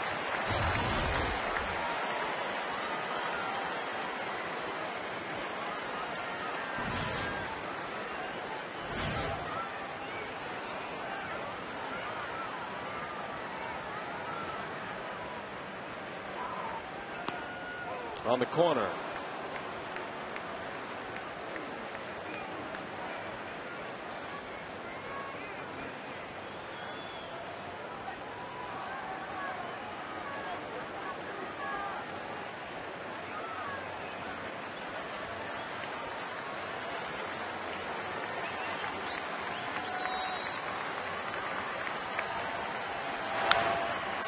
Back to Ballister. A low throw dug out and turned and not in time. Braun beats it out. Joe Inglet goes in hard at second base, and that might have extended the inning here as The Nationals almost turned 2. It's a good play by Christian Guzman. Look at the throw from Ballister. A short hop, that's what slowed him down just enough, and it looked as though he was out. Ryan Braun out at first base, but he got the call. Well, Jim Riggleman arguing with Jerry Meals. That was a pretty good play by Christian Guzman to even be able to get that ball off to first base. Ballister noticeably shaken up by hitting Ricky in the head. Not the same pitcher. And he's out, so Riggleman's going to make the change here. First and third for the Brewers with 1 out and another pitching change for the Nationals. It is a bullpen by committee night for sure. Doug Slayton is coming in. We'll set him up when we come back.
Here, get ready for more Milwaukee Brewers action on MLW August 6th.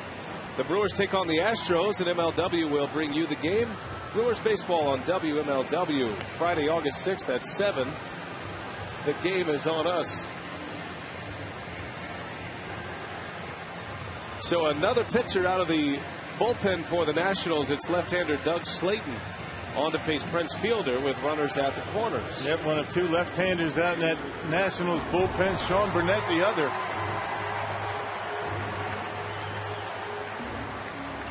And on to face Prince Fielder. You know, into the press box, you know, between doing the pitching. Nobody can figure out why it's not 2-1. Right.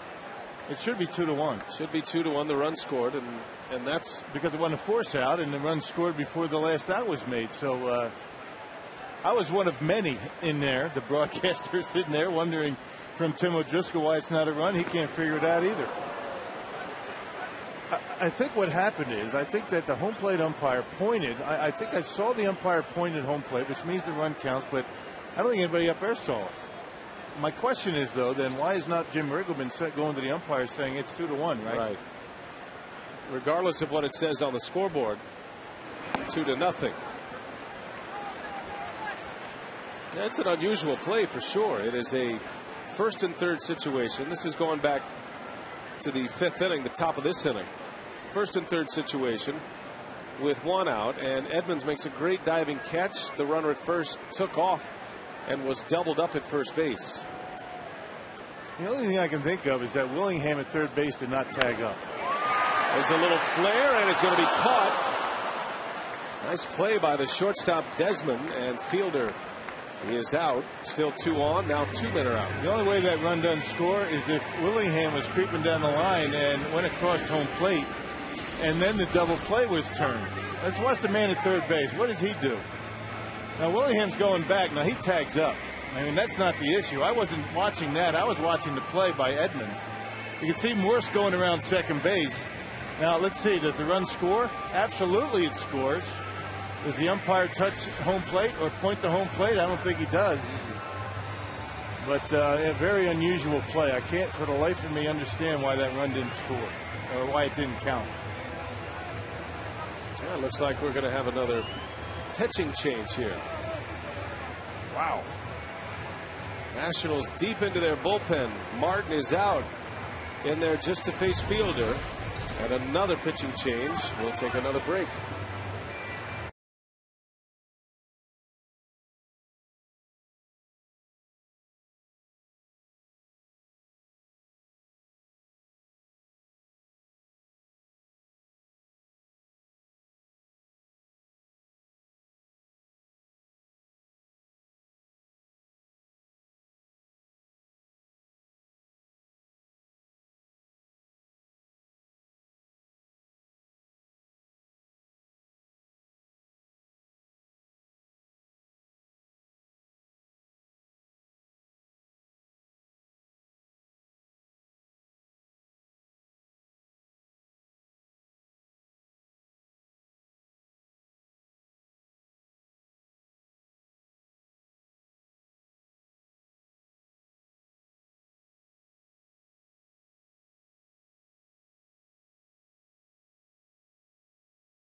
Nationals here tonight, and Miguel Bautista is in the pitch. No, 35th appearance for Bautista, 0-2 record, a 4.56 earned run average. Really got off to a great start this year, but he's really having a rough May. He's given up 6 runs in 6 1/3 innings, or I should say in the month of July. Well, a 2-1 ball game. The scoreboard still says 2-0. And as you see, the double switch. Guzman over to short. Adam Kennedy is in at second base, and he'll hit second in the 6th inning.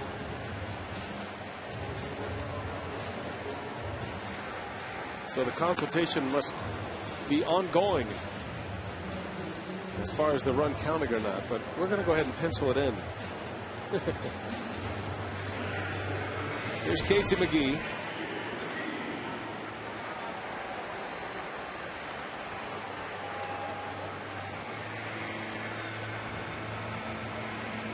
Two outs for McGee. Runners at the corners.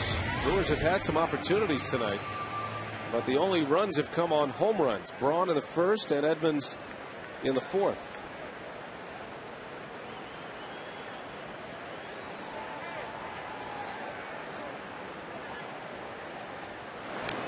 Big cut by McGee. So 3 relievers used already for the Nationals. 3 relievers and a double switch already. Jim Riggleman did that twice last night, 2 double switches. Not afraid to use his bench.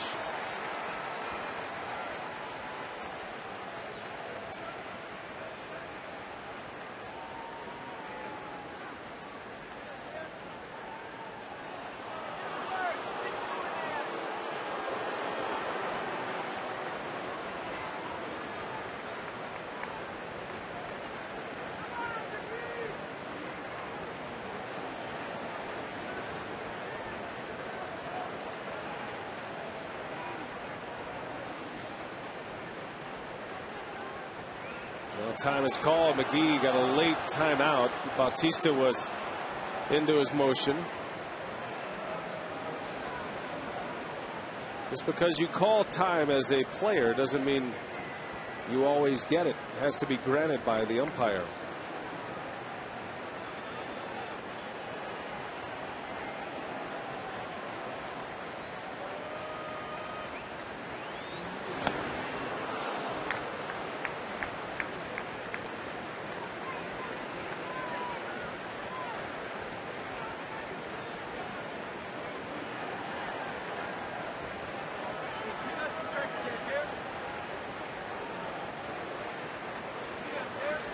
No balls, 2 strikes on McGee. The Brewers could use a big hit here. First and third with 2 away.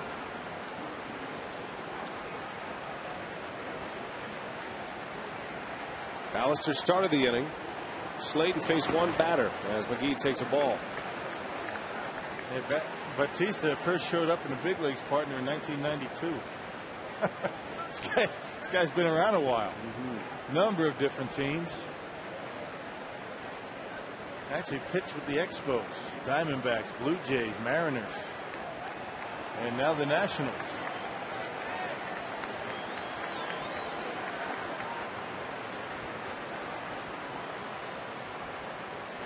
Runner takes off, Braun, and no throw from Rodriguez. And that'll be a stolen base for Ryan Braun. Second and third now with 2 away.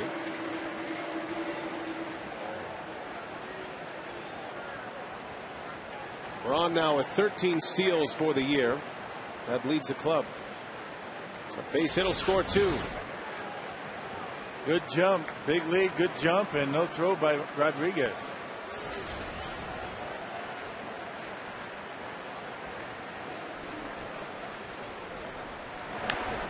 Little bouncer. Coming in is Kennedy, just into the game, and he makes a play, and the Brewers leave 2 more. Well, Ricky Weeks, a scary moment, hit by a pitch, but he's okay to stay.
Usingers in baseball. It's just not summer without them.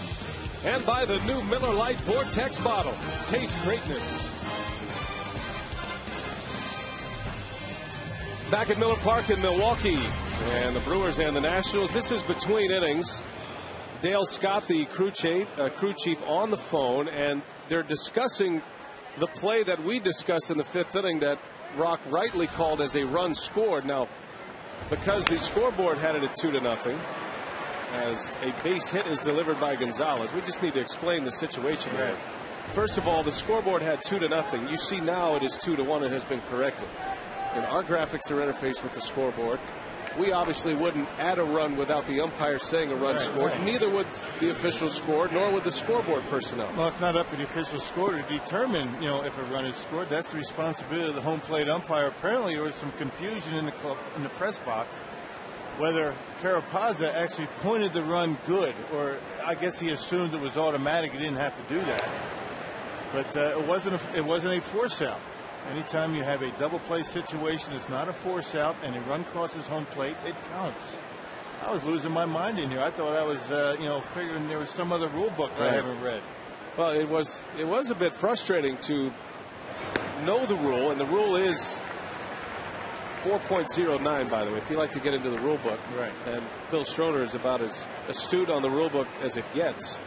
But 4.09 is the the Major League rule, but we as a broadcaster can't put that run on the board because it hasn't been pointed by the umpire. He's the one who determines whether a run scores or not. So official score, that's not his responsibility. So we apologize that it has shown 2-0 on our graphic. Well, and it has shown 2-0 on the scoreboard. But the side scoreboards still have 2-0. Right. But they're still talking about it. Yeah. I mean, I tell you, in between pitching changes over there, I was going over there. I couldn't even get to Tim O'Driscoll because there was about 10 guys around him. Well, that score you just saw is wrong. The main scoreboard has the correct score, and our bug has the correct score at 2-1. So it happens. It's an unusual rule.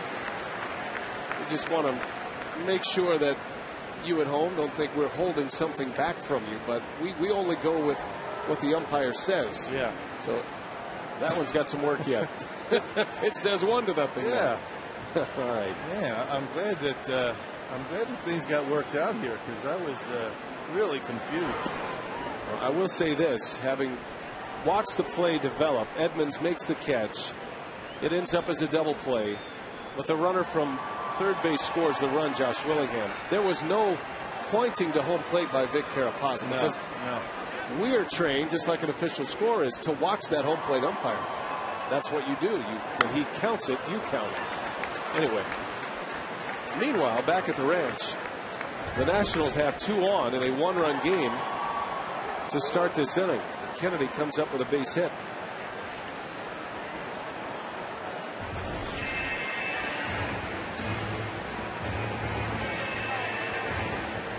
So Manny Parra, who has been cruising along here, giving up just 1 run through the first 5 innings, has 2 on. The tying run now in scoring position, and the top of the order coming up.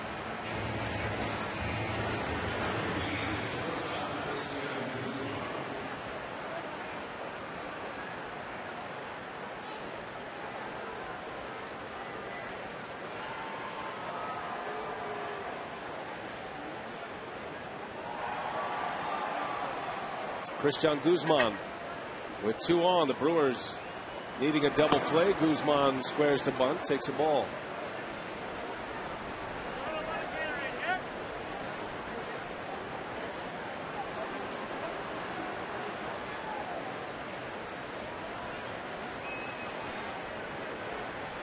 Back-to-back hits to start the 6th inning.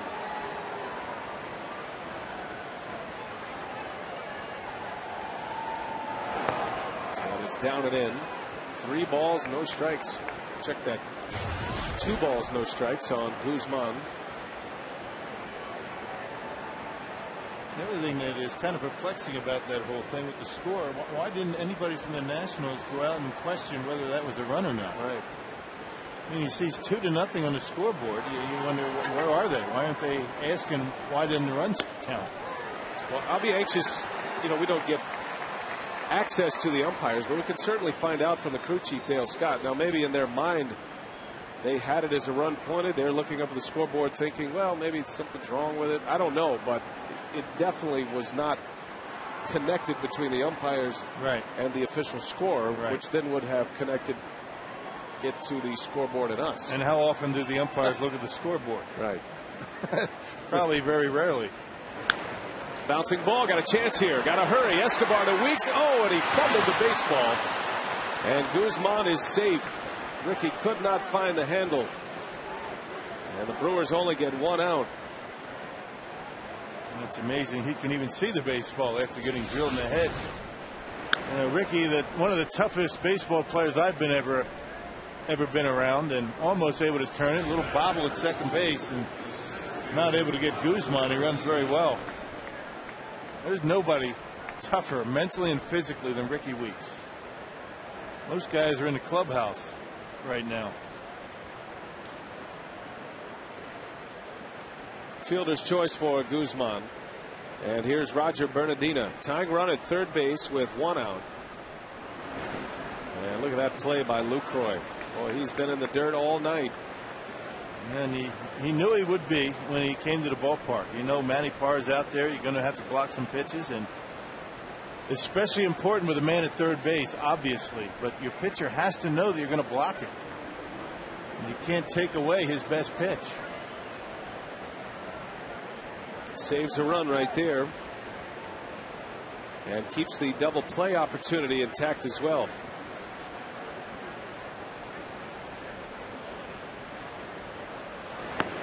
Strike from Parra. Bernardino is 0 for 2. Parra struck him out in the first. Puts a heater right by him.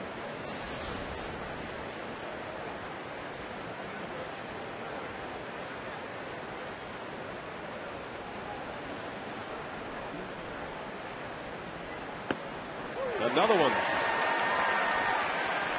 1-2 the count.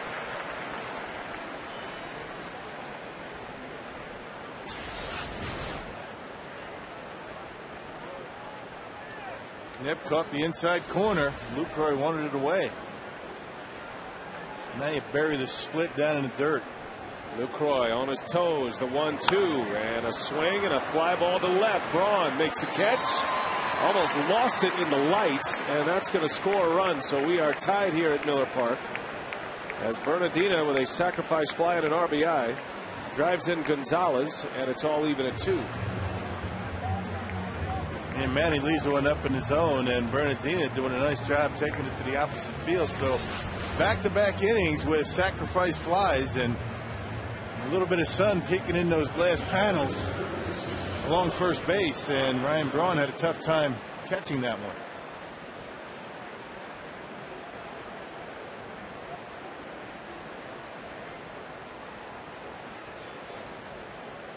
So the game is tied.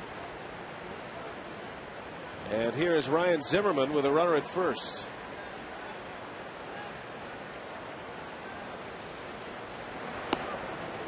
Well, the Brewers have had plenty of opportunities on the offensive side to score some runs. Stranded the bases loaded in the second, had 2 on with 1 out in the third, and just left 2 men aboard in the 5th inning.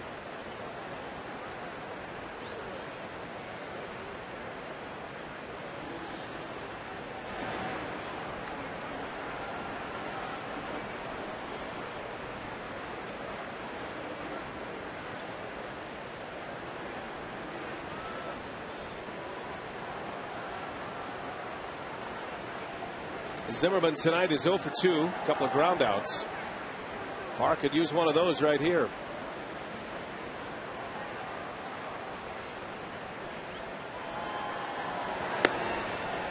Three and 0. You got to be careful here. Ryan Zimmerman certainly a kind of a hitter that you would give the green light on 3-0.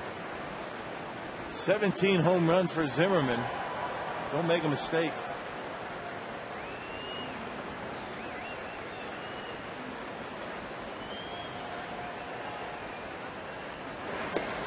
And he walks him on 4 straight. So a 2-out walk issued by Parra. And now it's first and second with 2 away.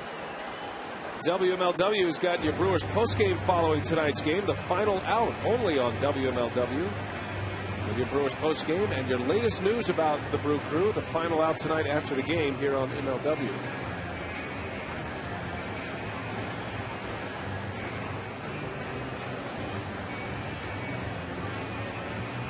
Rick Peterson a visit to the mound. And nothing going on in that Brewers bullpen, so this is just a strategy session right here. Josh Willingham. Got to be careful inside with Willingham. He's got big time power to left field. The success that the Brewers have had against him have been on pitches away from him. Force him to take the ball to the opposite field.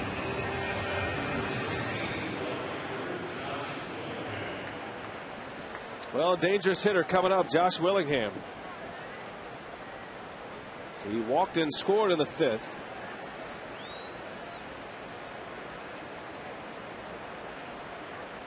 The much discussed run that scored for the Nationals in the 5th inning. Score is tied at 2. 2 outs, 2 on for the Nats. And Willingham lays off a pitch in the dirt.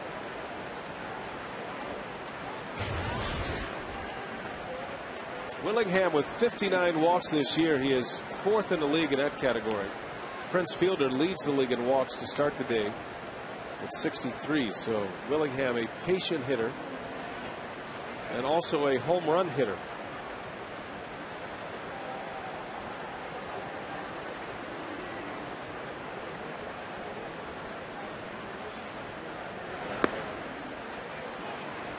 Six consecutive balls from Manny Parra. And because he's patient, that's probably why he has as many home runs as he does. He gets himself into hitters' counts. A count like this one, 2-0. Sitting dead red, looking for a fastball. You throw it, make it away. Put it on the outside corner.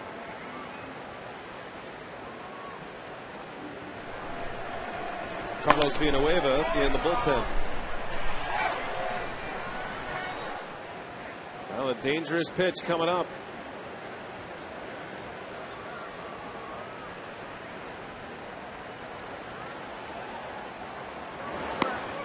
A strike on the corner. Well-placed fastball from Parra.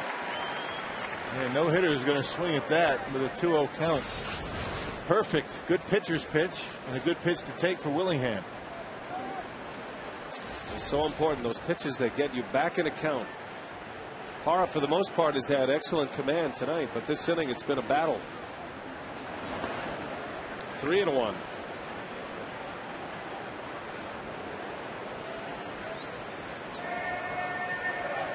Two hits and a walk. The run came on a sacrifice fly by Bernardino to tie the game at 2. Michael Morse is next.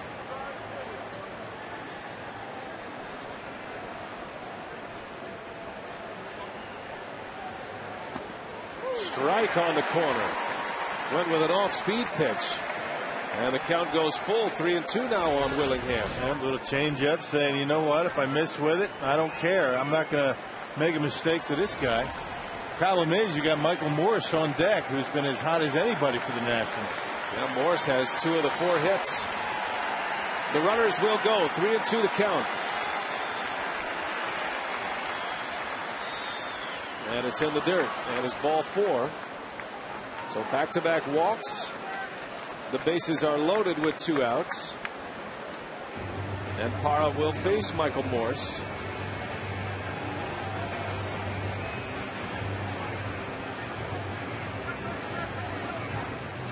So you want to be a big league manager, huh? This is a big decision for Ken Macha. The character builder for Manny Parra gets himself into trouble, and Ken Macha is allowing him to get out of trouble.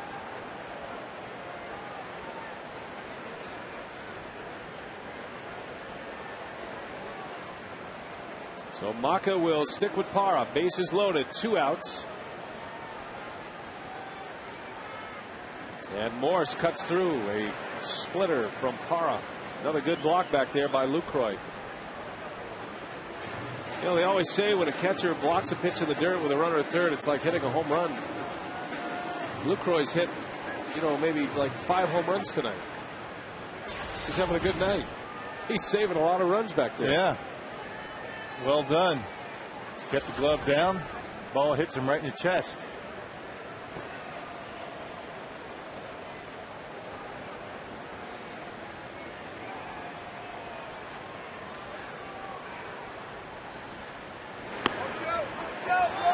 Missed with a fastball, one of his better fastballs of the night. How about those numbers? 5 for 10 this year with bases loaded.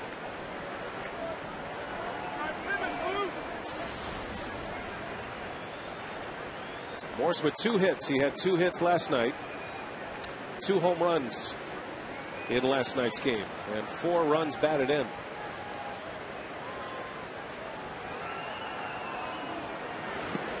Another block by Lucroy. 2 balls and a strike on Morse. And Jonathan doing a much better job just sliding over rather than jumping up and then sliding over. And that's why he's able to keep those pitches in front of him. And having gone between his legs. Something that he and Brad Fisher have been working on. Well, no better test for all the preparation than Manny Parra, who lives in the dirt with that split finger fastball. Parra needs to make a big pitch here. 2 balls and a strike. A hitter's count with the bases loaded.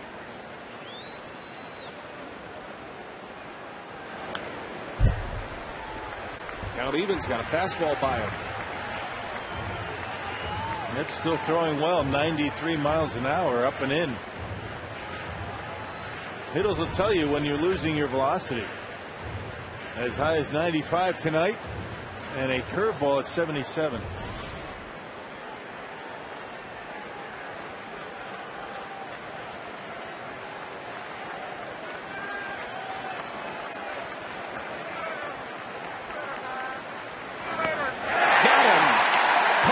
Strikes him out. With the bases loaded, his manager stuck with him. And Manny Parra delivers a big pitch to get Michael Morse. We are tied at 2, headed to the bottom of the 6th.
Automotive, where anything's possible. Visit Heiser.com. And by Felco Windows, Siding and Doors. For quality windows, siding and doors, call 866-4FELCO. Tie ball game at Miller Park. We are headed to the Brewer half of the 6th inning. And a big crowd tonight, a sellout here at Miller Park. The roof is open. It is a cool, comfortable night. And so far, well pitched, and it's then in 2 different ways. Jim Riggleman has really relied on his bullpen already. It's been a bullpen by committee day for the Nationals. Riggleman with his 4th pitcher on the mound in Miguel Bautista. Meanwhile, Manny Parra allowed to stay to face Michael Morse, a hot hitter, and he strikes him out with the bases loaded. So Manny passes the test. That is a big test to pass. And yes, sir. That'll get him a few points with the skipper and might get him a few innings and an opportunity at a win. And it might get him some confidence going down the road. You know, I mean, you put your young pitcher out there. Not that Manny's all that young anymore, but you put him out there. You leave him out there to face a hot hitter. Edmonds delivers with a base hit. On base for the 3rd time. Edmonds with his 2nd hit. Parra's spot is due up 4th in this inning. So 3 batters away. Look at that sweet swing. Not a lot of movement. Just picks that heel up in the front foot. And barrel of bat to baseball. It's that easy. See how easy it is? Game's easy, Rock. Really is. He's making it look easy right now. Especially from up here. But those are the kind of situations for Manny Parra I think that you can build on. I mean, he has that confidence. If he had been taken out, I mean, what is he thinking right then? I mean, you know, he got himself into trouble. My manager don't have confidence in me to work it out, but he left him in there and got the job done. And he is in a position to be a winning pitcher because of it. If the Brewers take the lead here, even if they decide to pinch hit for Manny Parra, if the Brewers take the lead, he'll have an opportunity to win. Of course, the flip side of that, if he gives up a home run, he gives up a grand slam, well, it's all down the drain, but that's the risk that Maka takes as a manager, and who knows where this will go with Manny Parra. I know one thing, that Parra is doing exactly what Maka wanted him to do tonight, and that's use the splitter. Right. Well, even if he does give up the home run, it's still a learning experience. Not a good one. Not a good one. But it's still a learning experience. Right. So now we'll see if the Brewers can get it moving here. Quite frankly, Milwaukee has had plenty of opportunities. It feels like they have a big lead in this game. And yet it's tied at 2. And Ken Maka giving Manny Parra a show me what you've got moment.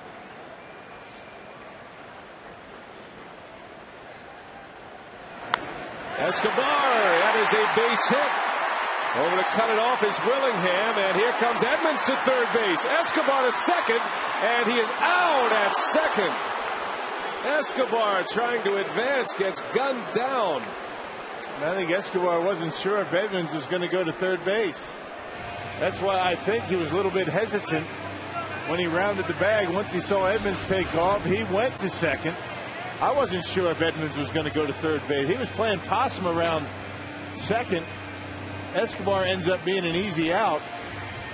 You know, I really did think that. I thought that Willingham was going to throw to third base.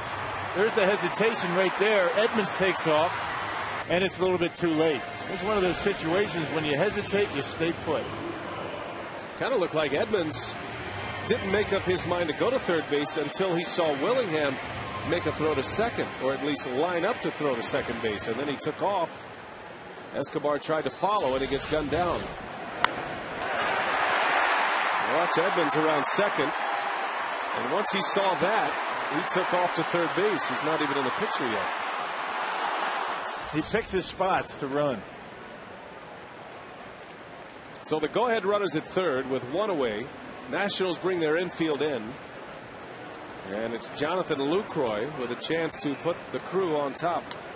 Well, being away but continues to throw out in the bullpen. I would imagine if Lucroy does not get the run in, the Brewers go to a pinch hitter.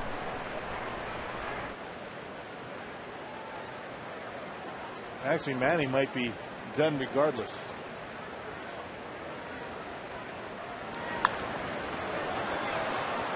Well, this is a spot the Brewers need to improve upon.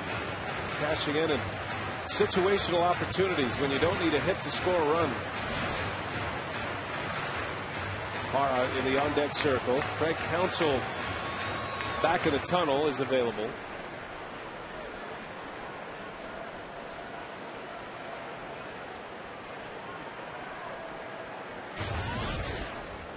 Well, this has been a thinking man's game here tonight. Riggleman has used 4 pitchers in this game. The 1-1 to Lucroy and a swing and a miss. Bautista still has that slider. And now ahead in the count at 1-2. Yep, right on the outside corner, down in the zone, and with the infield in, Washington Nationals figure they're going to cut this run off. Lucroy, a .298 hitter combined this year in the minor leagues. In 31 games between AA and AAA.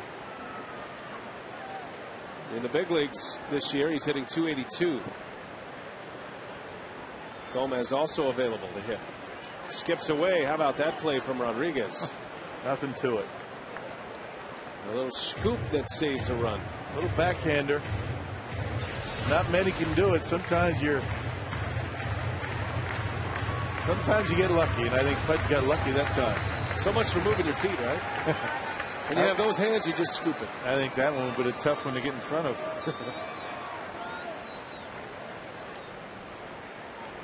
Reminiscent of another Hall of Fame catcher, Johnny Bench.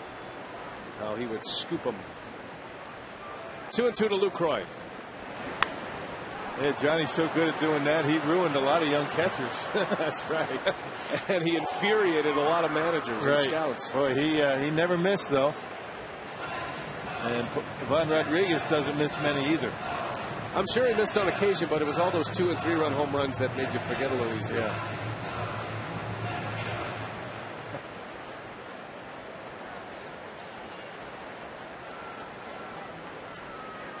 Big spot for the Crew here, trying to take the lead against Washington. A big out at second base as Escobar tried to stretch it into a double. The 2-2, and Lucroy somehow fouls it away. That ball might have hit him if he doesn't get a piece of it. Yeah, that ball was tailing in on his hands, and if he didn't hit it, it might have got a piece of the jersey. Watch this ball start pouring in on him.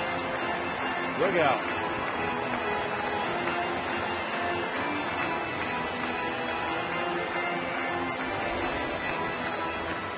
Gomez is even fast when he's not playing. Even in slow motion in the tunnel, he's fast. They're lining up to get in that bat. That's right. The 2-2. Missed inside. There hasn't been one pitch in that location that's been called a strike all night. And nobody knows it better than Lucroy. That was low. A slider from Bautista. But that inside corner has been closed all night. As long as you're consistent with it.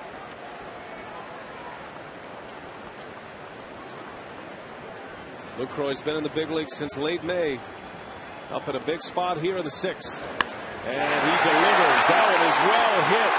Deep center field. Bernardina is back. It's off the wall.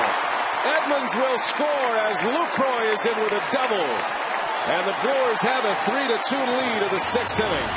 Well, left one out over the plate. That slider. A cement mixer. Didn't do much. Stayed right down the middle of the plate, and Jonathan gave it a ride. Off the base of the wall. Good job, Jonathan Lucroy. Good at bat. Well, that was a battle. 8 pitches, and he finally won it on a hanging slider. A double in the center field. For Lucroy, that's his 5th double. Missed a home run by a few feet. And that changes the mindset of Ken Maka. Now the Brewers have the lead. And he is going to pull Parra, but he is going to use Gomez here and not Craig Counsell. So he keeps one of his best pinch hitters, a lefty, on the bench. And it's going to be Gomez with 1 out and a base open at first. And Manny Parra is done for the night, and he has a chance to win. Picked up a big strikeout to end the top of the 6th, and now an opportunity to win his 4th. And we talked about it on our Lexus scouting report. Got to have a short memory, and he did. He pitched well tonight after a very rough outing in Atlanta.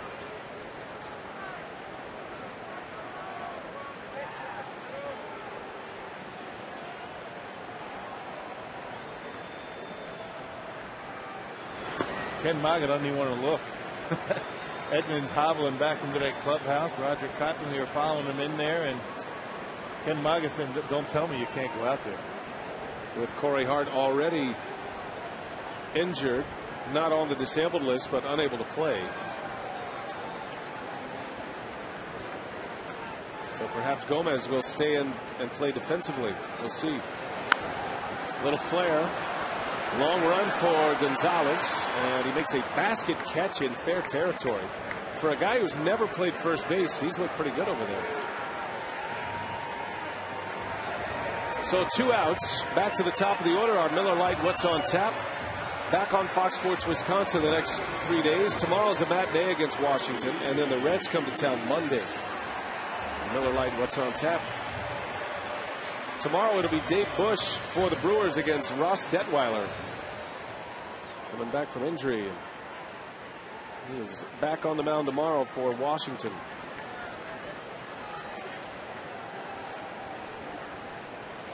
So here is Weeks. Lucroy out at second. 2 outs in the inning. And a strike to Rickey. Well, Weeks, his last time up, very fortunate to still be in this game after he took one to the helmet. You remember that last year, Rock, when he took a fastball to the jaw. It didn't hit the helmet. It hit him flush in the jaw. Nobody tougher than Ricky Weeks. It was amazing. He stayed in the game that day. It's one of Ken Maka's favorite photographs, so much so it's in his office. This shot of the baseball hitting Ricky Weeks last year in the jaw. Well, some guys affected quite a bit by that, and you get gun shy somewhat. I mean, you get hit in the head, and all of a sudden you start to flinch. to start to pull off the baseball. Looked like Ricky in his first 2 pitches in this at-bat, digging right in there, not moving an inch, still right on top of home plate. And, you know, Ballister wasn't the same after he did that. You're right. I mean, he was a different pitcher. Even his throws to second base were off the mark, even though he managed in that 5th inning to get it out on a fielder's choice. He was ultimately lifted from the game 2 batters later. 2 balls and a strike. And Weeks lays off. A lot of breaking balls from Miguel Bautista.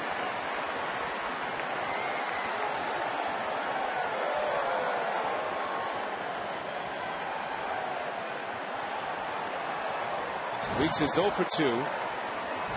On base percentage of .377.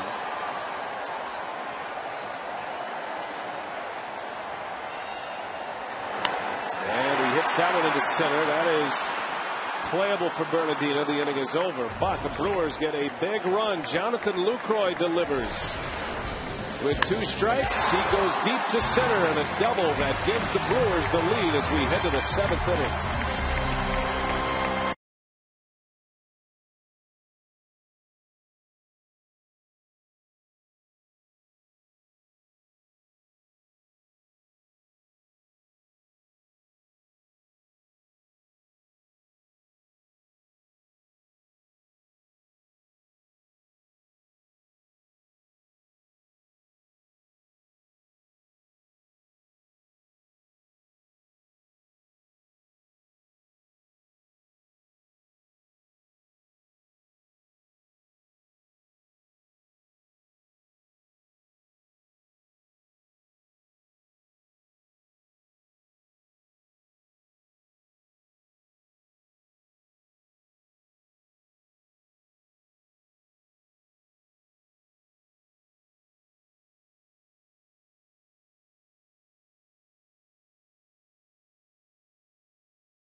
Brought to you by Everdry Waterproofing, the Brewers and the Nationals.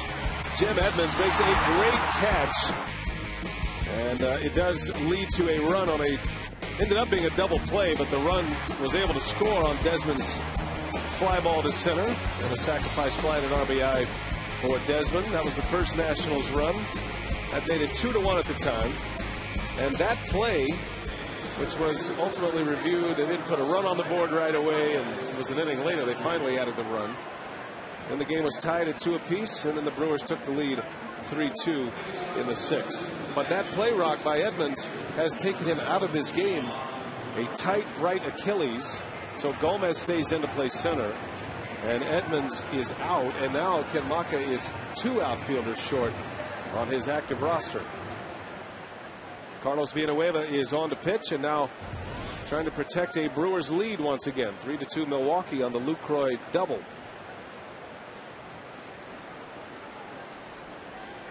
Well, you can't play 2 outfielders short. I mean, neither injury, I would imagine, is enough to go on the disabled list, but it may prompt the Brewers to make a move with Corey Hart, you don't know, or Jim Edmonds, because you can't have 2 guys on your bench.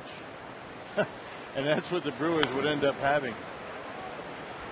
Rodriguez to third, and McGee makes a play for the out.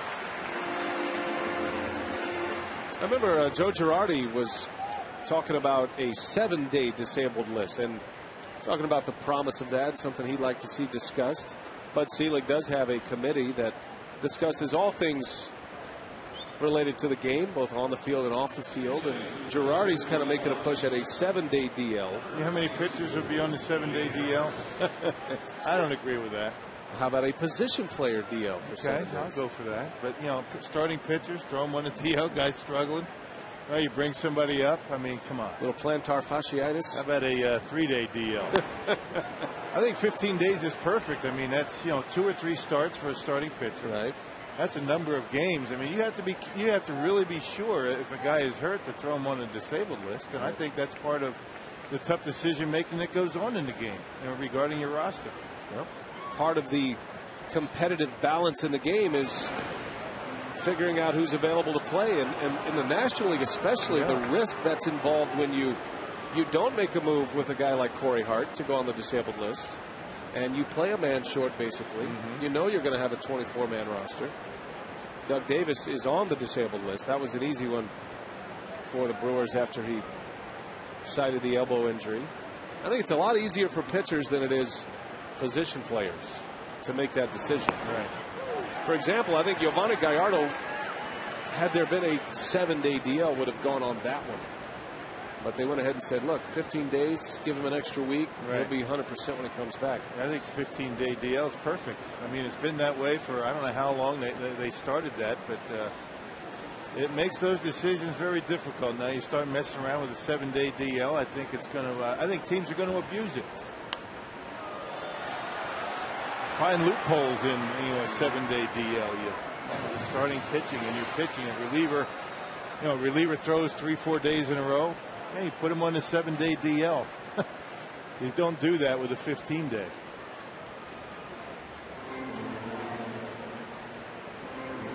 Well, Manny Parra in the winner's seat at this point with a 3-2 lead. Long way to go here.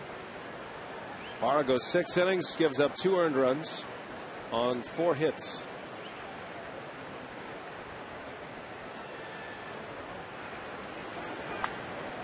And hopefully for Manny Parra, a seminal moment in his career. He's had a few in his career. He pitched well in the postseason out of the bullpen in 08.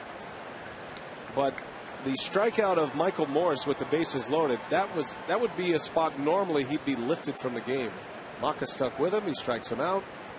And the very next inning, the Brewers get a run to give him a chance at a win. Now next time, maybe Ken Maka has confidence in Manny Parra and is able to stay in to get a win.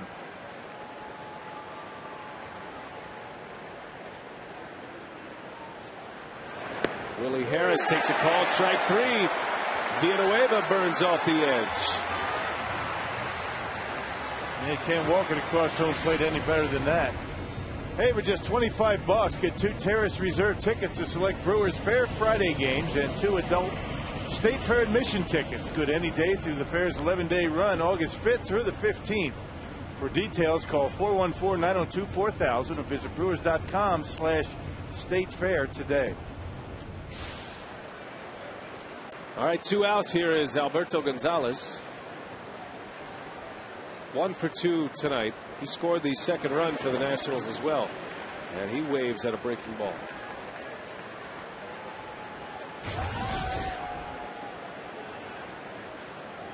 We've seen just about everything tonight. Not everything, but a lot. We've gone into the rule book tonight. Interesting night here at the ballpark. You bet. Managerial decisions, a lot of strategy to work out. Batter hitting the head. Yeah. You never know what you're going to see when you come to the ballpark. And what will be very interesting, as you see Ken Maka and Rick Peterson, what those two have decided if this thing moves into a save situation tonight. Hit back-to-back days for John Axford. Actually, a couple of days ago, he threw an inning and 2/3. A very quick save last night. Didn't take him long. Didn't take him many pitches to get through the Nationals last night in the ninth. Could very well be a Trevor Hoffman night to pick up the save. We'll see.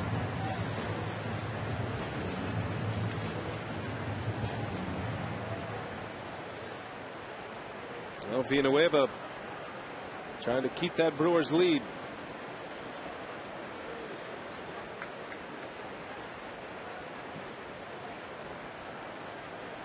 Ball and 2 strikes. Big bouncing ball. McGee's got the big hop, and the throw is in time. 3 up, 3 down for Villanueva. And here we go to the bottom of the 7th. It's stretch time at Miller Park.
Jim Edmonds making a great catch, one of the best of the year. We've seen, I'd say, the 2 best catches from the center field position in the last 2 nights. Gomez and Edmonds. Unfortunately, it costs Edmonds the rest of this game as he exits with a strain of his Achilles, a tight right Achilles officially. Back to the bullpen goes Riggleman, and it's Tyler Clippard on to work. Appearance number 49. He is among league leaders in games pitched this year. And Tyler Clippard appeared in last night's ball game, 2/3 of an inning, gave up a couple of runs on a couple of hits. Clippard is 4th in the league in games. Check that, 5th in the league. This is his 49th here tonight. Pedro Feliciano of the New York Mets leads the league, if you're wondering, with 54.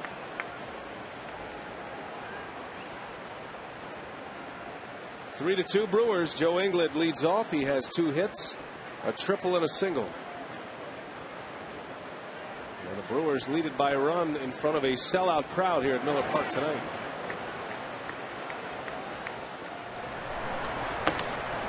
There's the answer to one question. Is Axford available to close a game? Looks like yes is the answer. Trevor Hoffman loosening for the 8th.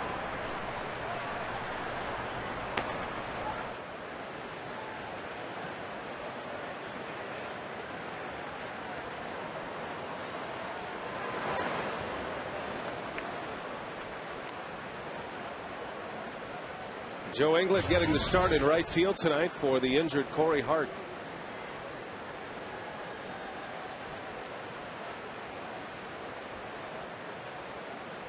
Banged out his 4th triple of the year back in the 3rd inning.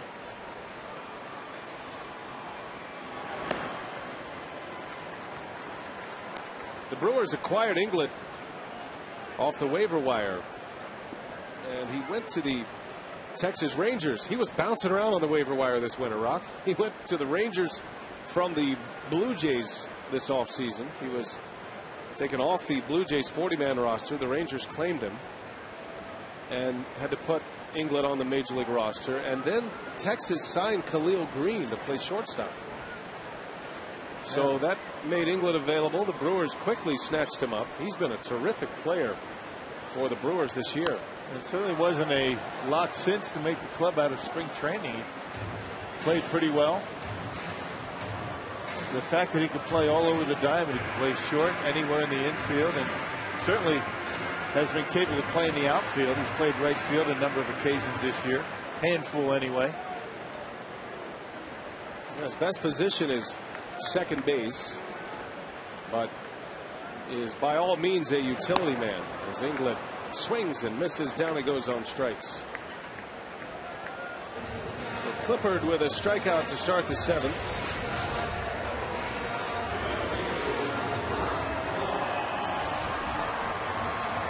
And one away for Ryan Braun.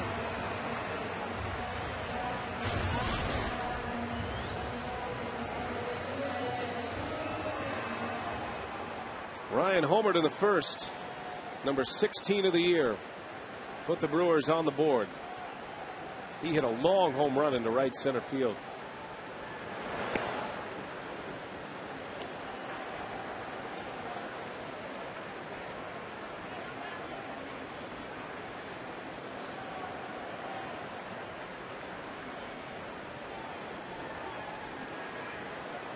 Braun is 1 for 3.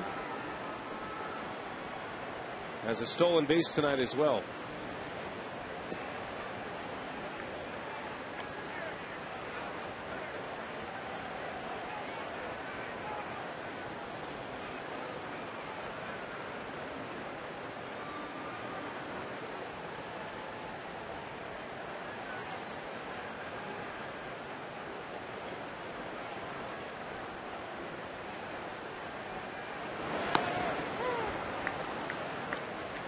Despite what Braun calls a struggling season, we talked about his numbers still in good shape, certainly above average numbers. But Ryan ranks among National League leaders in multi-hit games. He's 3rd in that category. He's 6th in hits. And he's in the top 10 in doubles as well. That's what we're talking about. You have expectations of yourself, and you know, the first 3 years for Brawny, exceptional. I mean, tremendous years. I mean, it's awfully difficult to be able to do that for 10 or 15 years without having a couple of down years. And for him, it's a down year. Not for anybody else. And Braun strikes out. So back-to-back punch-outs for Tyler Clippard. A reminder that this copyrighted telecast is presented by authority of the Brewers and may not be reproduced or retransmitted in any form, and the accounts and descriptions of this game may not be disseminated without express written consent of the Brewers. Earlier today, the Cubs and the Cardinals were at it at Wrigley Field. The Cubs won 6-5 over St. Louis. Back-to-back wins for Chicago. Tom Gorzolani beat Blake Hawksworth in that one.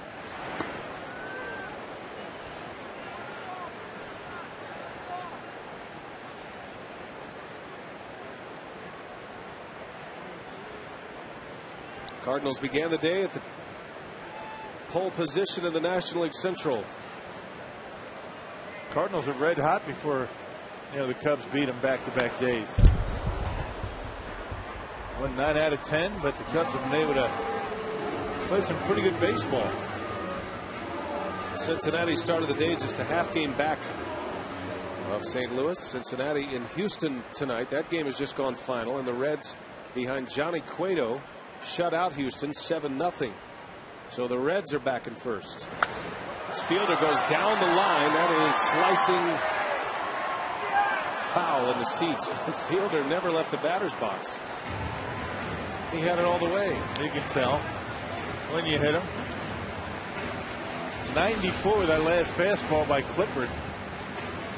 Prince with an easy swing, trying to get on top, and knows it's going to go foul as it slices into the seats. Well, maybe not. Well, maybe not. I better run. That won't look good if I just stand here.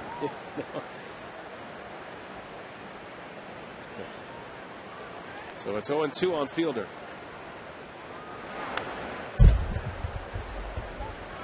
Johnny Cueto tonight for the Reds outdueled Roy Oswalt. Oswalt gave up 6 runs in 5 innings. Cueto 8 shutout. Struck out 6. That pitching's coming around, isn't it, for that? Man. Cincinnati, man. Cueto is now 10-2 and his ERA in the low 3s. Reds will be here Monday.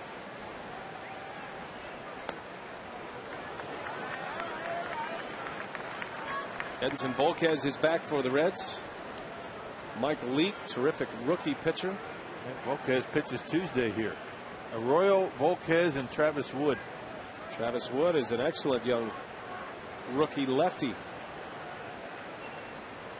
Updated standings as we speak. Fielder hammers one into the gap in right center. Over to cut it off is Morse, and Prince Fielder with a 2-strike hit. His first of the night. A changeup, and that's Clippers' best pitch. A circle change, left it up in the zone. Prince able to wade back and get himself a 2-out single. Good piece of hitting by Prince.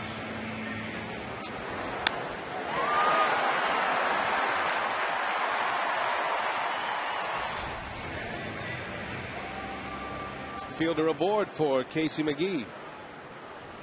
Casey's 0 for 3 tonight. All 3 outs on the ground.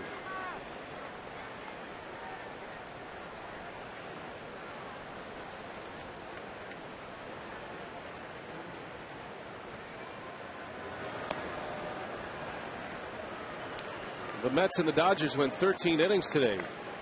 And the Dodgers won it at Dodger Stadium. Final at-bat victory, 3-2 was the final score. Mets continue to struggle. The Mets are now just 2 games over 500. A little bit of a free fall post All-Star break for the New York Mets, who have now lost 7 of their last 10 games. Yeah, Phillies caught him for second place. The division leader in the National League East, the Atlanta Braves. They are in Miami tonight. The Braves are tied with the Marlins in the 8th, 5-5. All of a sudden, Atlanta's opened up a 6-game lead over the Phillies.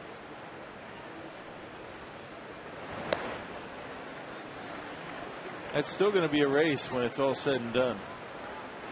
That Philadelphia team banged up. They're going to get healthy and they're going to start putting together some wins. How about Philadelphia firing Milt Thompson, their hitting coach? About that, yeah. He's been there a while. And a lot of success in Philadelphia.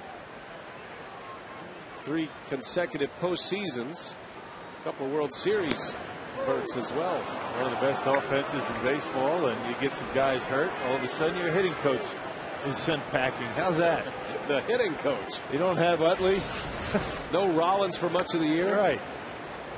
That ball looked low. It must be Milt's fault. I'm sure Dale Swain saw that note and went, oh my goodness. Wait a second here. That team's got a World Series ring. He fights it off.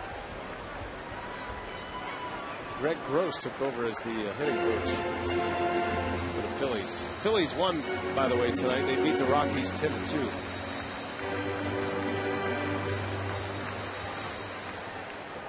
McGee in a battle here with Fielder at first and 2 outs.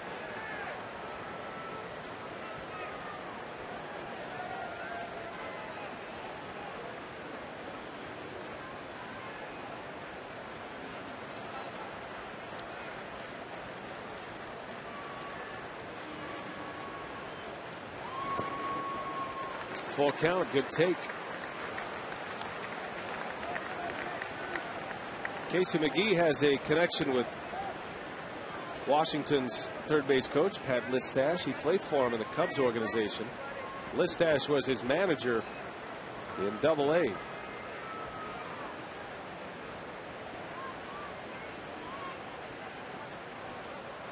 Prince takes off. McGee skies one to right. Playable for Morse. And the side is retired. Through 7 at Miller Park. The Brewers lead 3-2.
Reset, and Manny Parr with a very good outing tonight. 2 runs, had 4 strikeouts, the biggest one coming with the bases loaded. Able to get Mike Morse. Ryan Braun gets the Brewers going in the first inning, an opposite field home run, just like Jim Edmonds.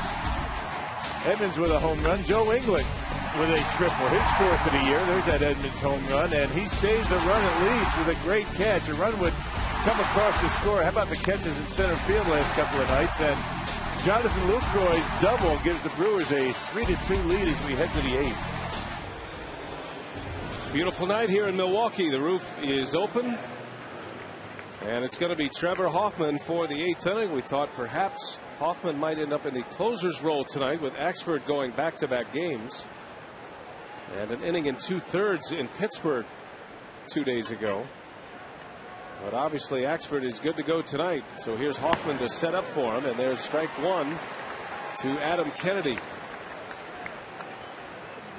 Trevor's been pretty good lately. He's posted a 2.08 earned run average over his last 13 appearances. Only 3 runs in 13 innings over that stretch.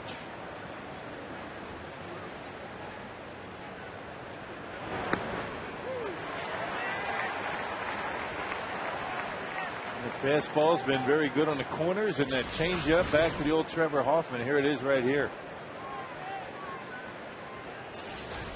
Quickly 0-2 on Kennedy. Kennedy came in on a double switch back in the bottom of the 5th, and his second plate appearance. He singled his last time up. And a changeup strikes him out. The Hall of Fame pitch for Trevor Hoffman. Yep, fastball, changeup, and hey, quick work of Adam Kennedy. And another good job by Lucroy. Another pitch in the dirt. What do you think he's going to see when he closes his eyes tonight? Probably going to see an ice bucket. Pitch in the dirt. Dirt in the eyes. The cold water dip might be a good call tonight for Lucroy. He's only 24 though, right? He's unfazed. He can take it. Another changeup popped up. Lucroy gives it a look at the screen, and it hits the screen, and a foul ball.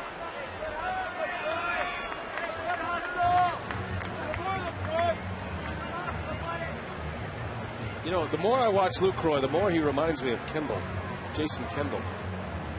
Athletic, flexible, bounces around. You know, he's a little bit bigger than Kendall, not much. He's only 5'11", but he moves really well. It's incredibly flexible as well. Look how small he gets behind the plate. Umpires love that. Get a good eye for that pitch as it gets to home plate. Gives a good target. And has done a heck of a job with pitches in the dirt tonight.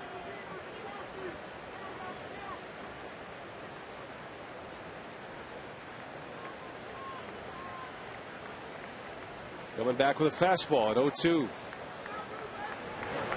And he got him. Trevor Hoffman strikes out Guzman. Surprised him with a heater. And it's back-to-back strikeouts for the all-time saves leader. Now 2 strikeouts, both coming on pitches out of the strike zone. One in the dirt and one up around the shoulders. Trevor still hasn't thrown a pitch out of the strike zone. That is a well-placed fastball, isn't it? On the same plane as the changeup, except instead of dropping to the middle of the zone, it stays up there and a swing and a miss. The art of pitching. Rocking the boat, changing the eye level. Up and down. In and out. Keep them off balance. Roger Bernardino with 2 outs.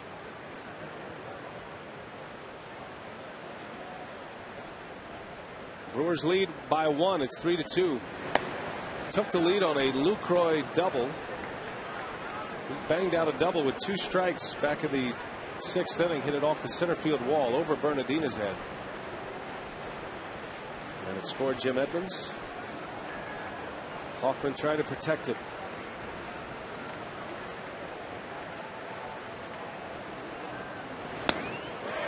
Another fastball for Hoffman. About 87. When's the last time you saw 87 from Trevor?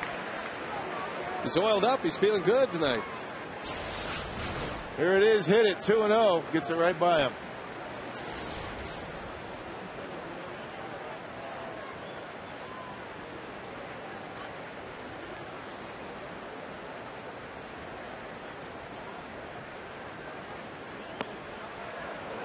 Change up missed.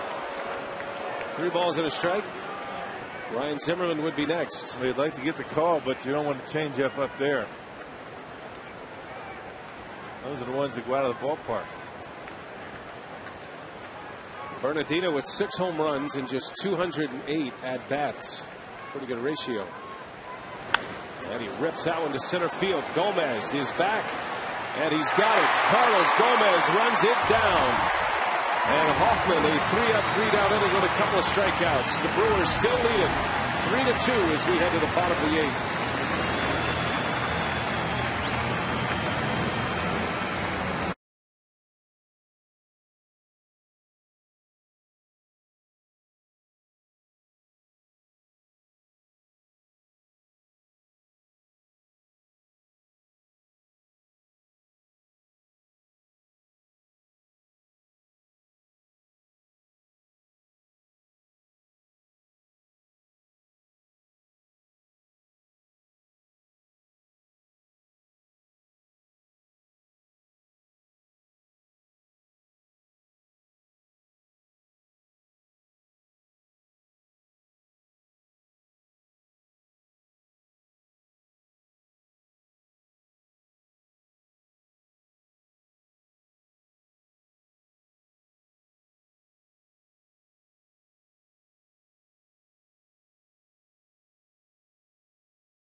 The lead as we head to the bottom of the 8th inning. Brian Anderson with Roy Acuff. Bill Schroeder. Roy Acuff's a guy I used to know, and you remind me of him. Oh, really? The country singer. You've been singing all night tonight about how good Manny Parra has been. Yeah. Trevor Hoffman, a scoreless inning.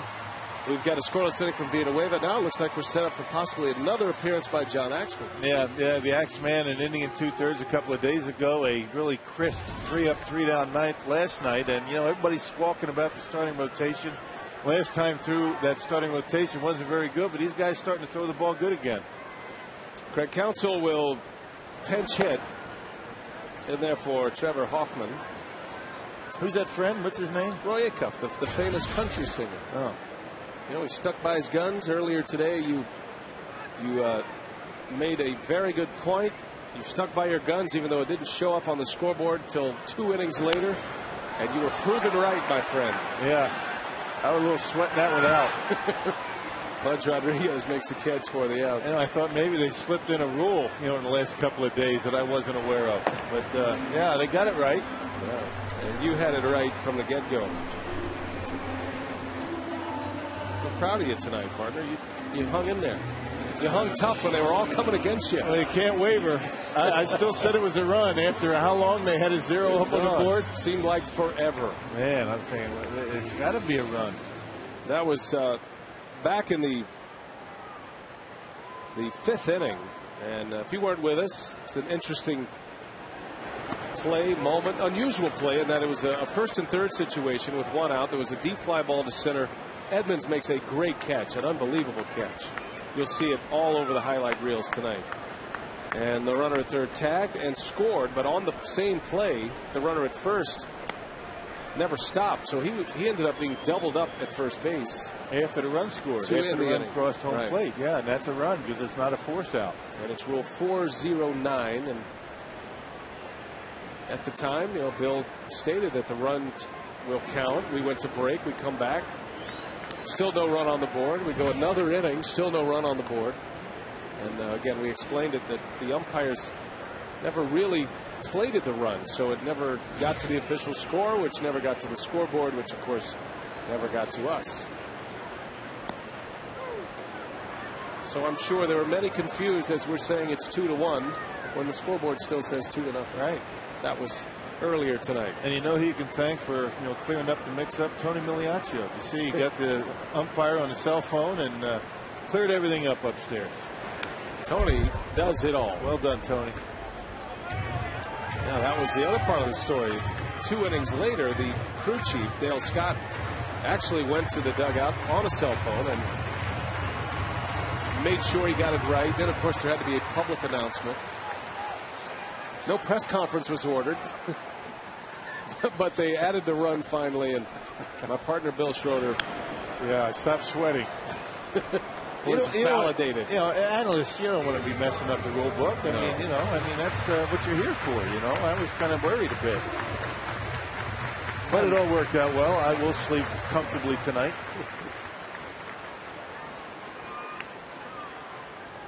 Good work tonight, Rock. You can leave if you want. What was that? You can take the rest of the night off. Is that me or Roy Acuff? Roy Acuff. Acuff? Not familiar with Roy Acuff? Huh? No, I'm not. Sorry. Yeah, you have to do a Google search on him. Escobar hits one hard into center field. Bernardina makes the catch. So 2 gone in this 8th inning. The official score tonight is Tim O'Driscoll, and Tim saying, wait a minute, what are you talking about? That run should count. No one said anything. It's not Tim O'Driscoll's job to score runners, and you could see the motion he made there. Nobody told me, no umpire made that signal that run scored. And this was the scene in the dugout. I think the umpires knew all along that it was a run. I don't think, how often do they look at the scoreboard? Who knows? I don't know. But yeah, it's a run. Of course it's a run. Put it on the board. If nothing else, it was a very educational night on the process of how runs are scored. And as much as we appreciate accuracy from the scoreboard is only a reflection of what is happening down on the field, and what not happens official. on the field officially happens on the field. Yeah, it's not official, the scoreboard.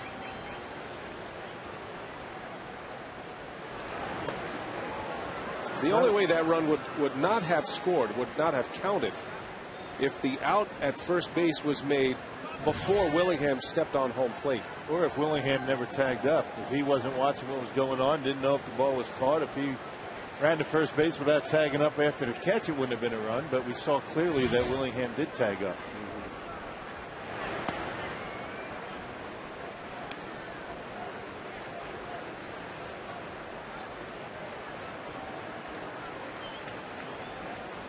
Smells of a post-game instructional on Fox Sports Wisconsin. Get Bruce Fleming. We haven't seen Bruce on the homestand yet. Where's he been? Would have been a good night to have Bruce. Who knows? That might have been Bruce Fleming on the phone right there. You never know. Well, Adam Dunn available tonight. Not in the starting lineup. He is available to hit if Riggleman should want to use him. Axford preparing for the save. He'll have Ryan Zimmerman, Josh Willingham, and Michael Morse due up in the ninth. In middle of the order, and that's why I'm kind of surprised they didn't use him, early on. Well, we'll see who he gets. Clippard 1-2-3 inning with a strikeout. Here comes Axford once again.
Musingers in baseball. It's just not summer without them.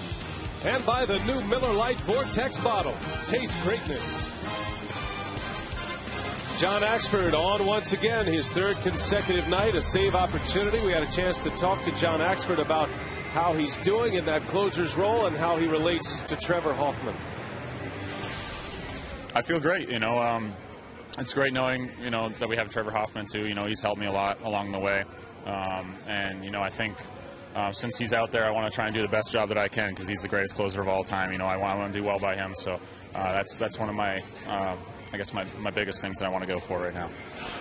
Well, John Axford, quick to point out, nobody has been better than Trevor Hoffman to him. And it had to be at some point, and still might be, an awkward situation for John Axford, especially with the giant billboard out there, as Hoffman is in pursuit of 600 saves. But Trevor, the class act that he is, helping Axford all along the way. And here he is once again with a save opportunity with Hoffman looking on. Going for saves in 3 consecutive nights. Axford was brilliant in last night's ball game. 3 up, 3 down.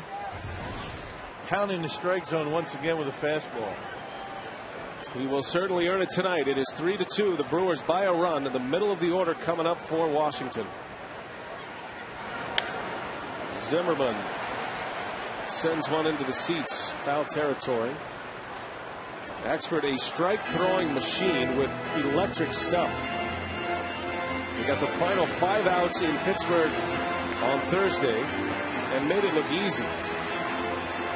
5 up, 5 down with 2 strikeouts. And then last night, 3 up, 3 down with a strikeout. 14 for 14 in save opportunities this year. 15 for 15 overall, going back to his 1 save last year. 39 strikeouts in just 31 innings of work for Axford this year so far. And his curveball has been very good. Which is why he's able to throw that fastball by hitters on a regular basis. When he throws that curveball for strikes, makes that fastball even better.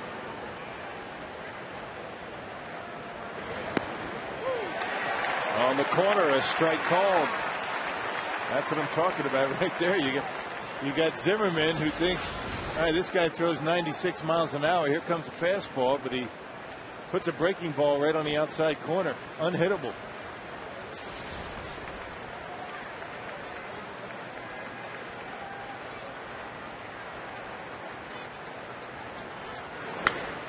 Bouncing ball, and that's going to get through a base hit. Might have caught a piece of Axford.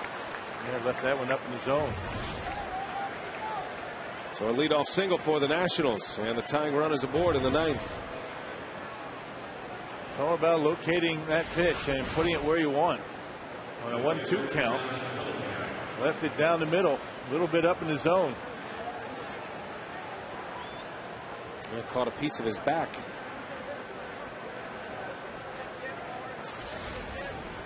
So here's Willingham. 2 walks tonight. He scored a run. And a strike on the corner. Fastball from Axford.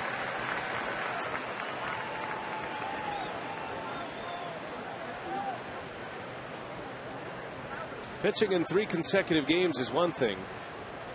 Closers do it all the time, but the first of the 3 was the inning in 2/3. And that's what Ken Maka, the decision he had to make to use Axford tonight. Obviously, John threw earlier today a little toss or whatever he did to tell Maka that he's good to go. Yeah, that's something the closers don't usually do. Pitch an inning plus for a save and then go 3 days in a row. Hoffman with a scoreless 8, 3 up, 3 down. Carlos Villanueva, a 3 up, 3 down 7th. After Manny Parra went 6 innings and 2 runs.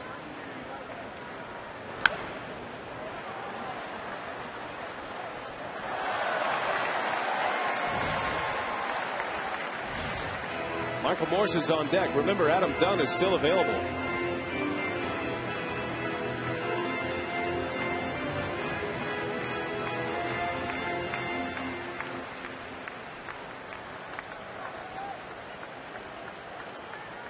That is a dangerous bat on the bench. The 1-2. Willingham lays off. Boy, he's got a good eye. And Jonathan fighting that breaking pitch this inning. Watch the way he catches his curveball. Ready for it to bounce. It stayed up there.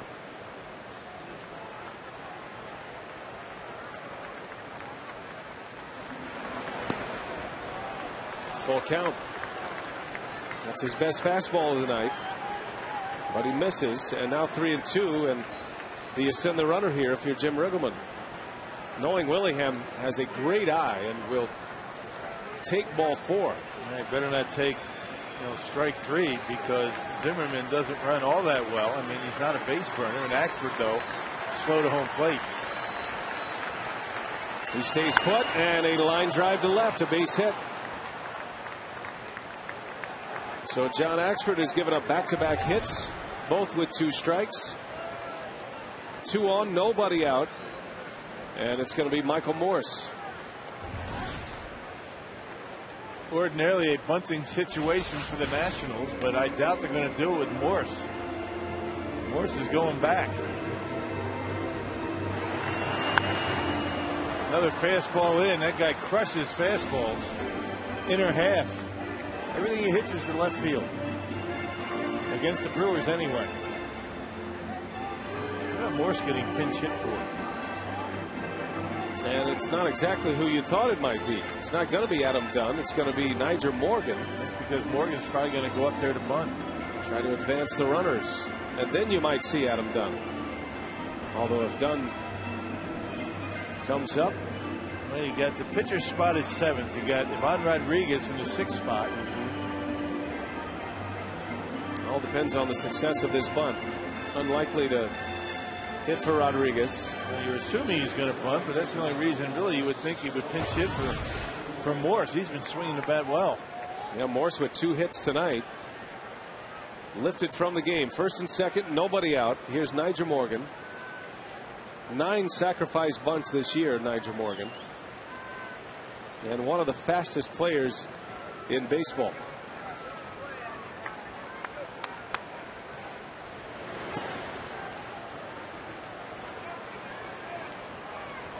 And I would imagine John Axford not a very easy guy to bunt on. As hard as he throws, he's got those good breaking pitches.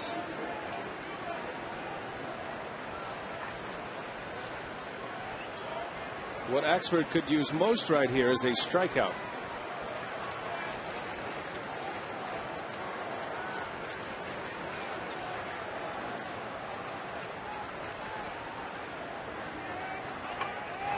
There's a bunt. It's a good one. McGee's got to hurry. He won't even bother. How about that? A bunt single, even when the Brewers are looking for a bunt. Can't do it any better than that. That is amazing. That was an amazing bunt. You know, a mid-90s fastball. Morgan deadens it right along the third baseline, and Casey McGee knew right away he couldn't make a play on it. An incredible bunt. You know, McGee charging, Fielder charging, and still no play on it.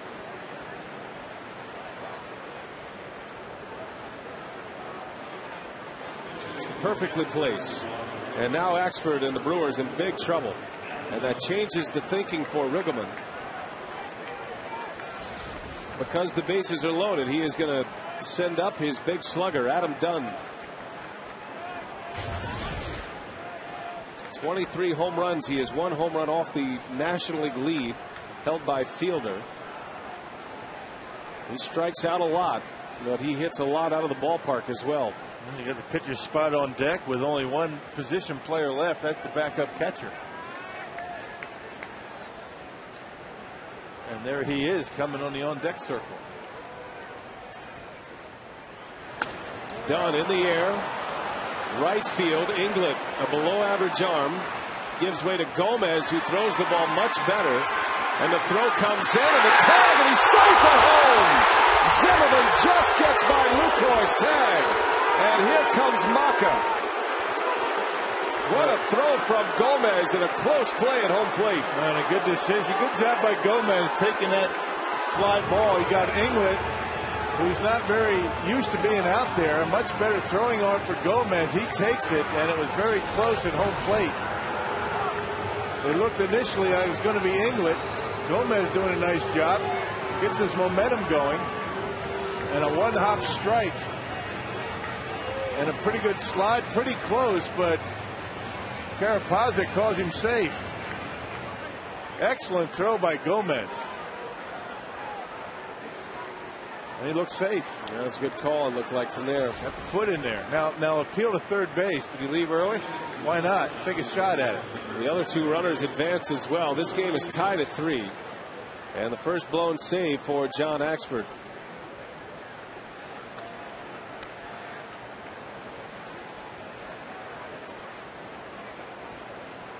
Sacrifice fly and an RBI for Adam Dunn ties the game at 3.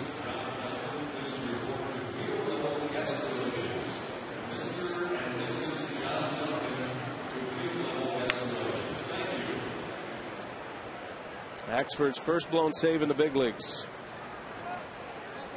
So his string of 15 in a row snapped here tonight. No, not out of the woods yet either. You had second and third, one out. You got the bottom of the order up.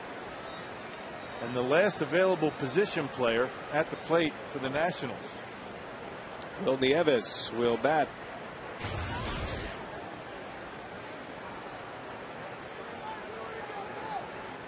Infield is in.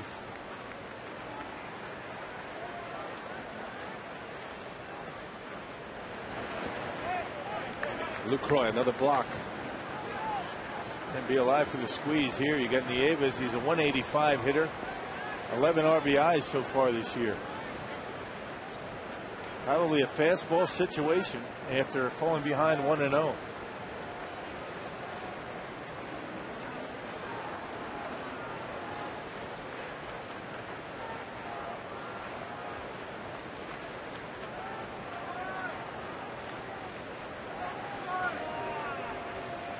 Now the Brewers in the bottom of the 9th inning will have Gomez leading off, and then to the top of the order, Weeks in England.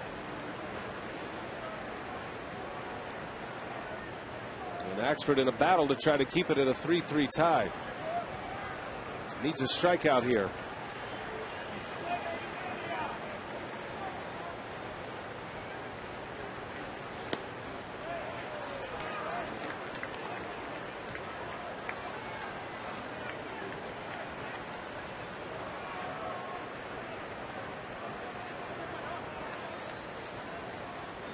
While it shrinks your margin for error, a walk is not the worst thing in the world in this spot. They set up a double play, particularly now down in the count 2-0. First two pitches to Nieves, breaking balls. At this point, not trying to challenge Nieves, but it looks like Lucroy's coming inside. There's the fastball. Strike one, 2-1 to count.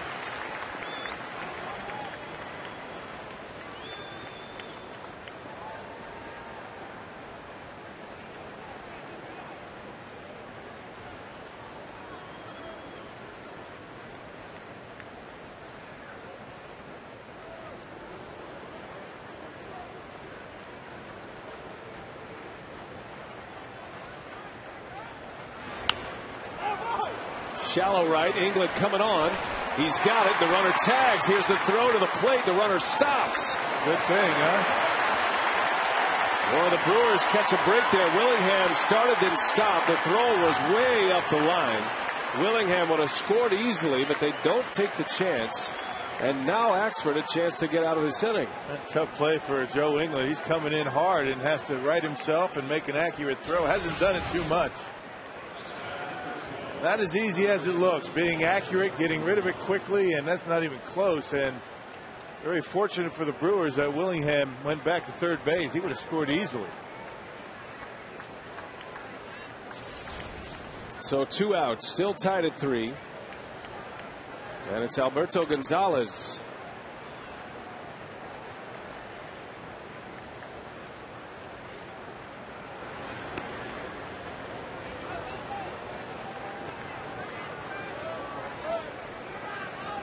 Nationals get a run here in the 9th to tie it. First 3 batters reaching on hits. Adam Dunn ties it on a sac fly.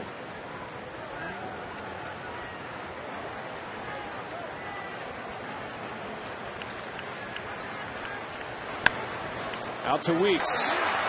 It bounced. He secures the out at first. So a blown save for Axford, but the Brewers in a tie game, a chance to win it in their final at-bat.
Bottom of the ninth inning.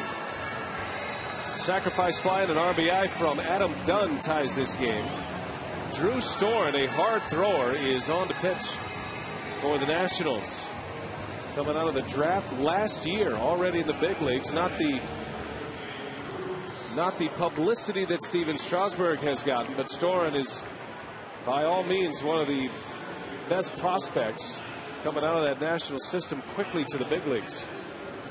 Well, in 41 career minor league appearances, went 2-1 and 15 saves and a 1.68 ERA. Throws a lot of strikes. Big strikeout totals down in the minor leagues and not many walks. Nigel Morgan stays in the game to play center field. Roger Bernardina goes from center to right.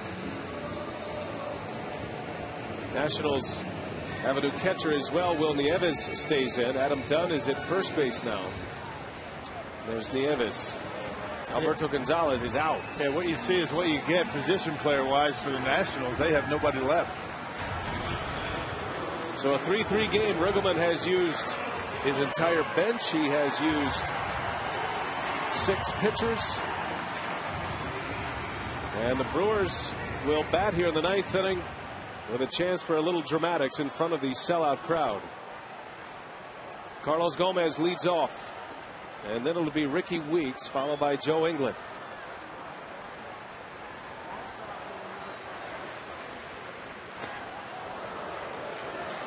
You can see why Storen comes with such high regard. He has a big fastball.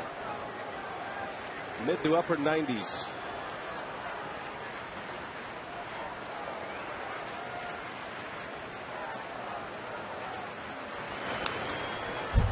And a pretty good slider to go with it.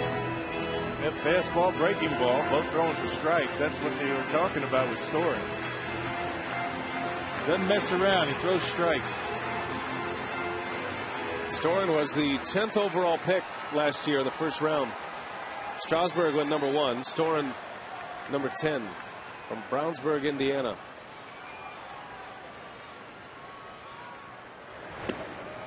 He's just 22 years of age.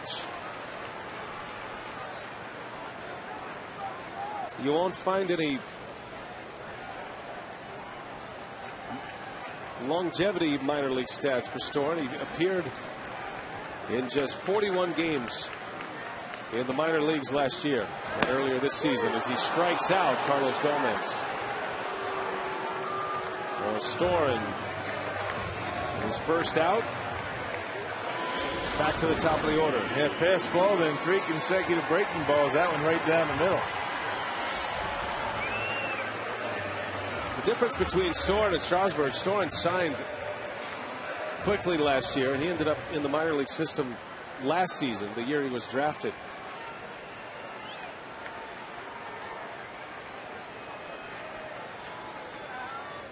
Has pitched exclusively out of the bullpen as a professional.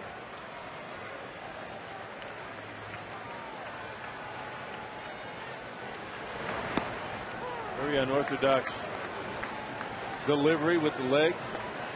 He has that front foot pigeon toe just a bit.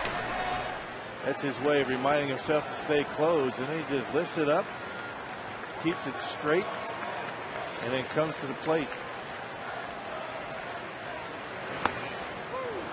Quickly 0-2.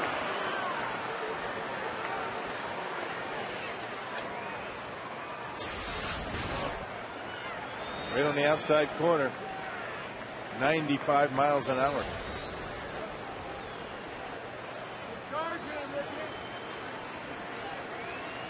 Storen played his college ball at Stanford. As Weeks fouls it off. You want to know how anxious Drew Storen was to be a professional? He signed a contract less than 24 hours after he was drafted in the first round. One of the reasons why he's in the big league so fast. Right. Yep, all the money's at the end, not in the beginning. Get going and start the career.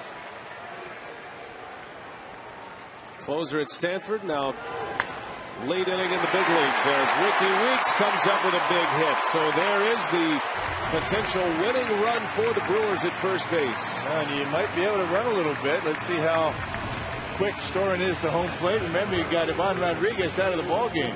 One of the best throwing catchers of all time. Don't have to worry about him. High breaking ball, and Ricky right back through the middle with it.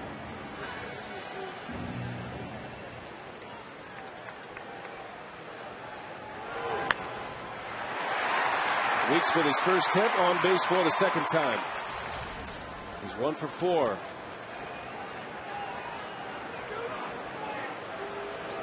And on the way to the mound comes Jim Riggleman.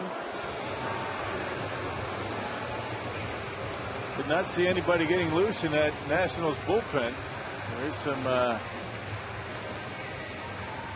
movement right now. Guys are starting to move around a little bit, but not sure what the conversation is. I would imagine maybe a little bit of a scouting report. Talking about the fact that Ricky might run. But you really don't need a big meeting at the mound if a guy's going to just steal a base. I'm not sure what the discussion. It looked like more of a defensive meeting than a discussion with a pitcher. Well, you got a rookie pitcher on the mound.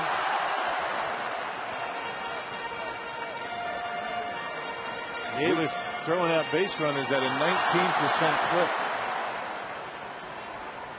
We'll see if the Brewers try to take advantage here. Inglet, a good left-handed bat, good contact hitter. Weeks with great speed at first. 3-3 game in the ninth. The Brewers trying to win it in dramatic fashion here tonight.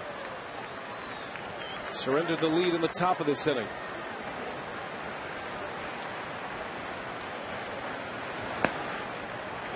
It was more difficult on a catcher to throw out base runners with a left-handed batter at the plate. Tougher to see him get a jump.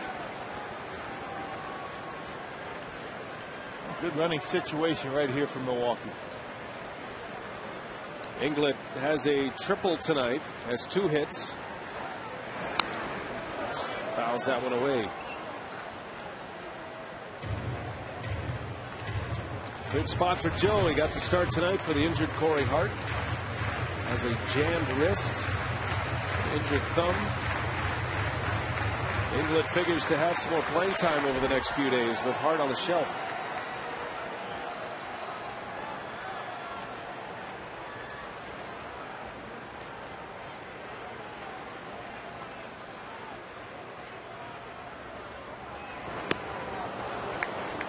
One and 2.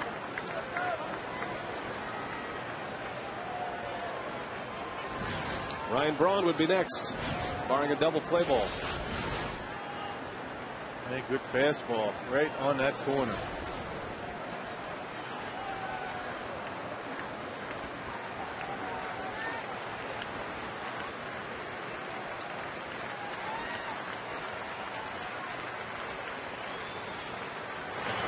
Englund slices one foul. Got a better cut at Storen. Down stays in 1 and 2. And he throws the fastball pretty well, but it's fairly straight. Not a whole lot of movement on it, not much run on it. Straight as a string. But he's been able to keep it down in the strike zone so far. He's thrown 12 pitches, only 2 out of the strike zone. 10 for strikes. 1 out, runner at first. Englund trying to get Weeks on the move here.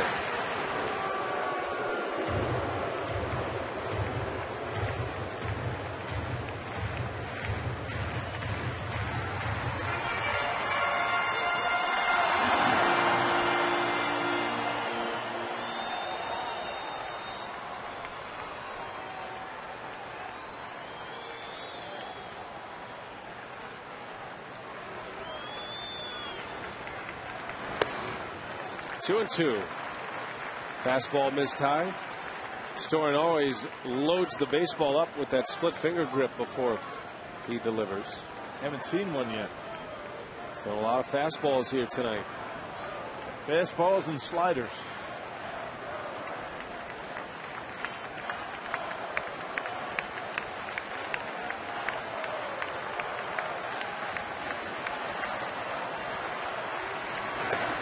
Ball 3. Well, this could get Weeks on the move here. Yep, 3-2, 1 out. You get on the move, maybe to eliminate that double play and guarantee Ryan Braun an at bat here in the ninth.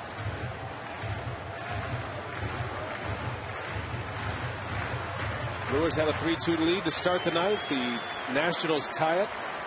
Adam Dunn sac fly. The potential winning run at first.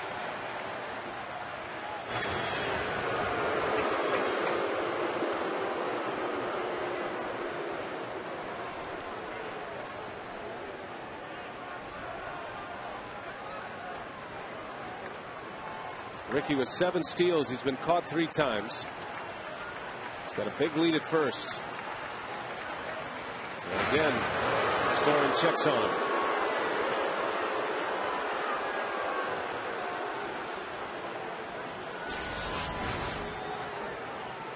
Not a great move, and Ricky able to get back easily. Well, the Nationals outfielders aren't especially deep in this spot. Anything down the line or through the gap, Weeks could score.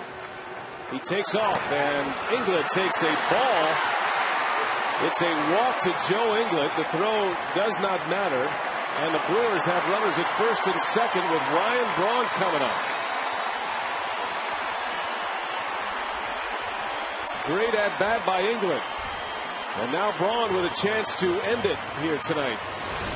Back of the first, Braun with 2 outs went deep. Opposite field home run. It was his 16th of the season. And it put the Brewers on the board first tonight. Braun is 1 for 4. He's hitless since, although he reached on a fielder's choice in the 5th inning and stole a base. And the Nationals outfield is in a tough spot. You can't play too deep because a ground ball into the outfield will probably score a run with Ricky out there. But if you play shallow, Ryan Braun hit one over your head. Average depth in the outfield.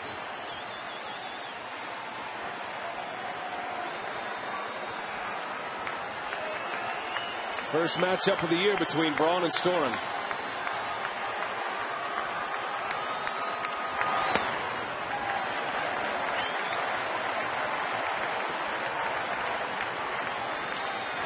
Prince Fielder looming large on deck. Left-hander Sean Burnett loosening in the bullpen. Braun can win it.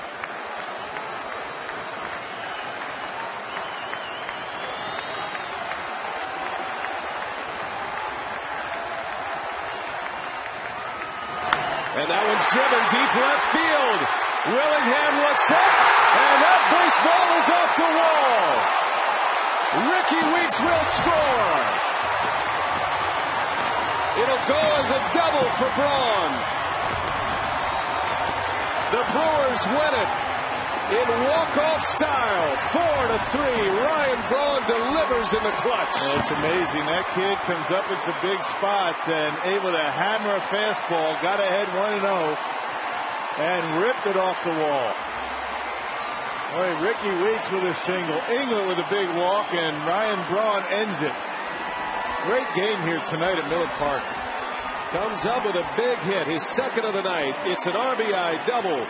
And a 4-3 win for Milwaukee. John Axford wins it. He is 6-1. Drew Storen suffers the loss. As Braun comes through in the biggest of moments here tonight. Boy, what a bullet it was, too, over the head of Josh Willingham in left field. Almost went out of here. A 1-0 fastball. He was looking for it. He got it and raked it off the base of the wall on left, and game over. Tremendous game here tonight. And strikes that familiar pose. What a rally for the Crew with one away. 2 hits and a walk. Braun had a walk-off hit on the last homestand and comes up with one here tonight. That'll do it from Miller Park tonight. Our final score, the Brewers 4, the Washington Nationals 3. Axford picks up the win. Storen the loss. John Axford goes to 6-1 as Braun delivers the big base hit. Brewers baseball returns tomorrow afternoon to Fox Sports Wisconsin when the Crew takes on the Nationals. Coverage begins at 12:30. Coming up next on WMLW, it's the final out for Bill Schroeder. I'm